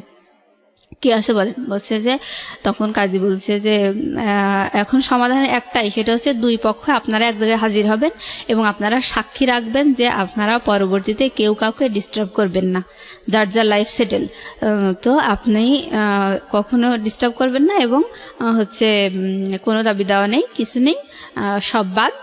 এই বলে ওই কাবিনের কাগজটা যে রেজিস্টারে আমার আছে ওই কাগজটা আমি ছিঁড়ার পরে আপনারা ওই 2 জনে সাক্ষী রেখে ওই কাগজটা ছিঁড়ে ড্রেনে ফেলে দেবেন। তো এটাই করলো। হ্যাঁ, এইভাবেই মানে ড্রেনে ফেলে দিল 2 পক্ষের সাক্ষী রেখে, ওই বিয়ে ওখানেই শেষ হয়ে গেল। বাস এই কয়দিনের মাথায় শেষ বিয়ে? হ্যাঁ এই কয়েকদিনের মাথায় খরচ পাঠাবে না এই কারণে বিয়ে শেষ হয়ে গেল। হ্যাঁ হ্যাঁ হ্যাঁ, মানে ওরা আসলে আমার বাবা মা ওরা মনে করছিল আমার বাবা মা হয়তো খুব লোভী, 2-4 দিন বিয়ে হতে না হতে এইভাবে চাকরি খরচ দাও, বিয়ের খরচ মানে বিএসসি পড়াও, ওরা মনে করছিল এরা তো আমাদের উপর অনেক প্রেশার ক্রিয়েট করছে, এই কারণে ওরা সরে গেল। আর ওদের মনের কথা তো ওরা বলেছিলই যে পড়াবে না, বিয়ের পরে ওদের মনের কথা ওরা বলেছে। বিয়ের আগে বলছিল যে আমি তো থাইল্যান্ডে নিয়ে এসেও মেয়েকে পড়াতে পারি, এরকম বলছিল। বিয়ের পরে আসল কথা যখন মুখোশ ওদের খুলে গেল তখন আমার বাবা এইভাবে বিয়েটা আসলে বাদ হয়ে গেল। হওয়ার পরে আমি মানে তখন আমার বয়ফ্রেন্ড এটা বলল, আমার বিয়ে বাদ হয়ে গেল, সব মিলায় মানে আমার মানে আমি যে কোন জগতে হারিয়ে গেছি মানে আমি বুঝাতে পারবো না, মানে এটা সহ্য করার মতো না। তারপরে আমি ভাবছিলাম যে আমি আসলে সুইসাইড করবো, এরকম মানে বোকার মতো একা একা রাস্তায় হাঁটতাম, খুব খারাপ লাগতো, মনে হতো আমি সুইসাইড করি, মানে আমার তো কোনো দিক থেকে কোনো দোষ নেই, তারপরেও আমাকে এরকম একটা ইয়ে করলো সবাই মিলে, আমার আসলে এই জীবনে কোনো মূল্য নেই এরকম ভাবতাম। তারপরে মনে হতো না, এটা আসলে আল্লাহর বিচার হতেই পারে না, যেভাবে আমাকে মেরে ধরে রাজি করাইছে, পাত্র দেখতে দেয়নি, আমাকে উপহাস করেছে, মানে আল্লাহ বোধহয় অসন্তুষ্ট হয়ে বিয়েটা ভেঙে গেছে, ভালোই হয়েছে, মানে আমি তো আসলে এটা চাইনি হোক। তো বিয়ে ভেঙে গেছে, ভালোই হয়েছে এরকম ভাবতাম। কিন্তু গায়ে তো কালি লেগে গেল, আরও 10 জন তো জানলো। এই হতাশা নিয়ে আসলে খুব কষ্ট লাগতো ওই সময়। পরে আমার বাবা বলতো যে মা মনোযোগ দিয়ে পড়াশোনা করো, চাকরি বাকরির জন্য চেষ্টা করো, যা হবার হয়েছে ভুলে যাও। মানে তাদের কথা হচ্ছে ওসব কোনো ব্যাপার না, ভুলে যাও, খুব সহজেই বলতো আর কি। তো আমি তখন খুব রাগ হতাম, যে হ্যাঁ তোমরা তো সবাই মিলে মেরে ধরে এরকম করলে, তাহলে এখন অমনি বলছো ভুলে যাওয়া এত সহজ নাকি সব কিছু? আমার মনের উপর কতটা প্রেশার এসছে, আমি কত কষ্ট পেয়েছি, এগুলো তো তোমরা জানতে চাও না। তখন আমার মা আর আমার বোন বলল, এগুলো তো এসব তোর কপালে ছিল, কপাল মানিস না কিসের জন্য, এগুলো সব তো তোর কপালে ছিল, এভাবে বলতে লাগলো। কপাল। তো আমি আসলে এইসব কথাগুলোর কোনো মানে আমি দিক বিদিক শূন্য হয়ে যেতাম। এরকম এক একটা মানে আশ্চর্য করা অন্যায় কথা শুনে আমার কাছে খুব খারাপ লাগতো, কিন্তু আমি আসলে প্রতিবাদ করতাম না। মানে আমি জানি যে সবাই আমার সাথে এরকমই দুর্ব্যবহার করে, যার কারণে আমি সবসময় চুপচাপ থাকতাম, কোনো প্রতিবাদ করতাম না। তো অনেক কষ্ট লাগতো। আমি মানে যখন আমার খুব খারাপ লাগতো আমি তাহাজ্জুদের নামাজ পড়তাম, মানে কান্নাকাটি করতাম। আমার ওই সময় মানে এত বেশি খারাপ লাগতো, আমি কোরআন শরীফ মানে এইভাবে আমি নিজের কষ্টগুলোকে মানে কম করার চেষ্টা করতাম। তো আমার মানে খুব প্রত্যেক বছর আমি চাকরি পরীক্ষায় টিকার পরে আমার খুব কষ্ট করে মানে আমার এই 16 সালে চাকরি হয় আর কি। আমি প্রতি বছর চাকরি পরীক্ষায় যখনই আমার চাকরি হয় না তখনই আমার সরকারি চাকরি, হ্যাঁ সরকারি চাকরি। তা আমার মা আমাকে বলে যে তোরে আল্লাহ ঘৃণা করে, এই জন্য তো চাকরি হয় না, তোর মনে করো দূরভিসন দিছিল এই জন্য তো চাকরি হয় না। এরকম এক এক সময় যখনই দেখা যায় যে ভাইবার রেজাল্টে আমার রোল নাম্বার আসেনি, তখনই আমার মা এক একটা উদ্ভট কথা বলতো। এরকম করে মানে আমাকেই সবসময় দোষারোপ। আমার খুব কষ্ট লাগতো। তো অবশেষে অনেক চেষ্টা করতে করতে আমার 2016 সালে চাকরি হয়েছে আর কি। মানে ওই সময় আমার বাবা আবার অ্যাক্সিডেন্ট করে পা ভেঙে যায়। তো আমার চাকরি হওয়া দেখে আর আমার বাবা অসুস্থ, ওই অবস্থা দেখে আমার সংসারের সমস্ত দায়িত্ব আমার ঘাড়ের উপর এসে পড়লো। ইভেন আমার বাবা বলতে লাগলো যে হ্যাঁ আমি অসুস্থ, তা আমার ট্রিটমেন্টের জন্য তুমি লোন নাও। তো এই অবস্থায় আমি সংসার ঠেলছি, লোন আছে, সে লোনের কিস্তি দিচ্ছি, এরকম করেই মানে আমার বর্তমান লাইফ চলছে।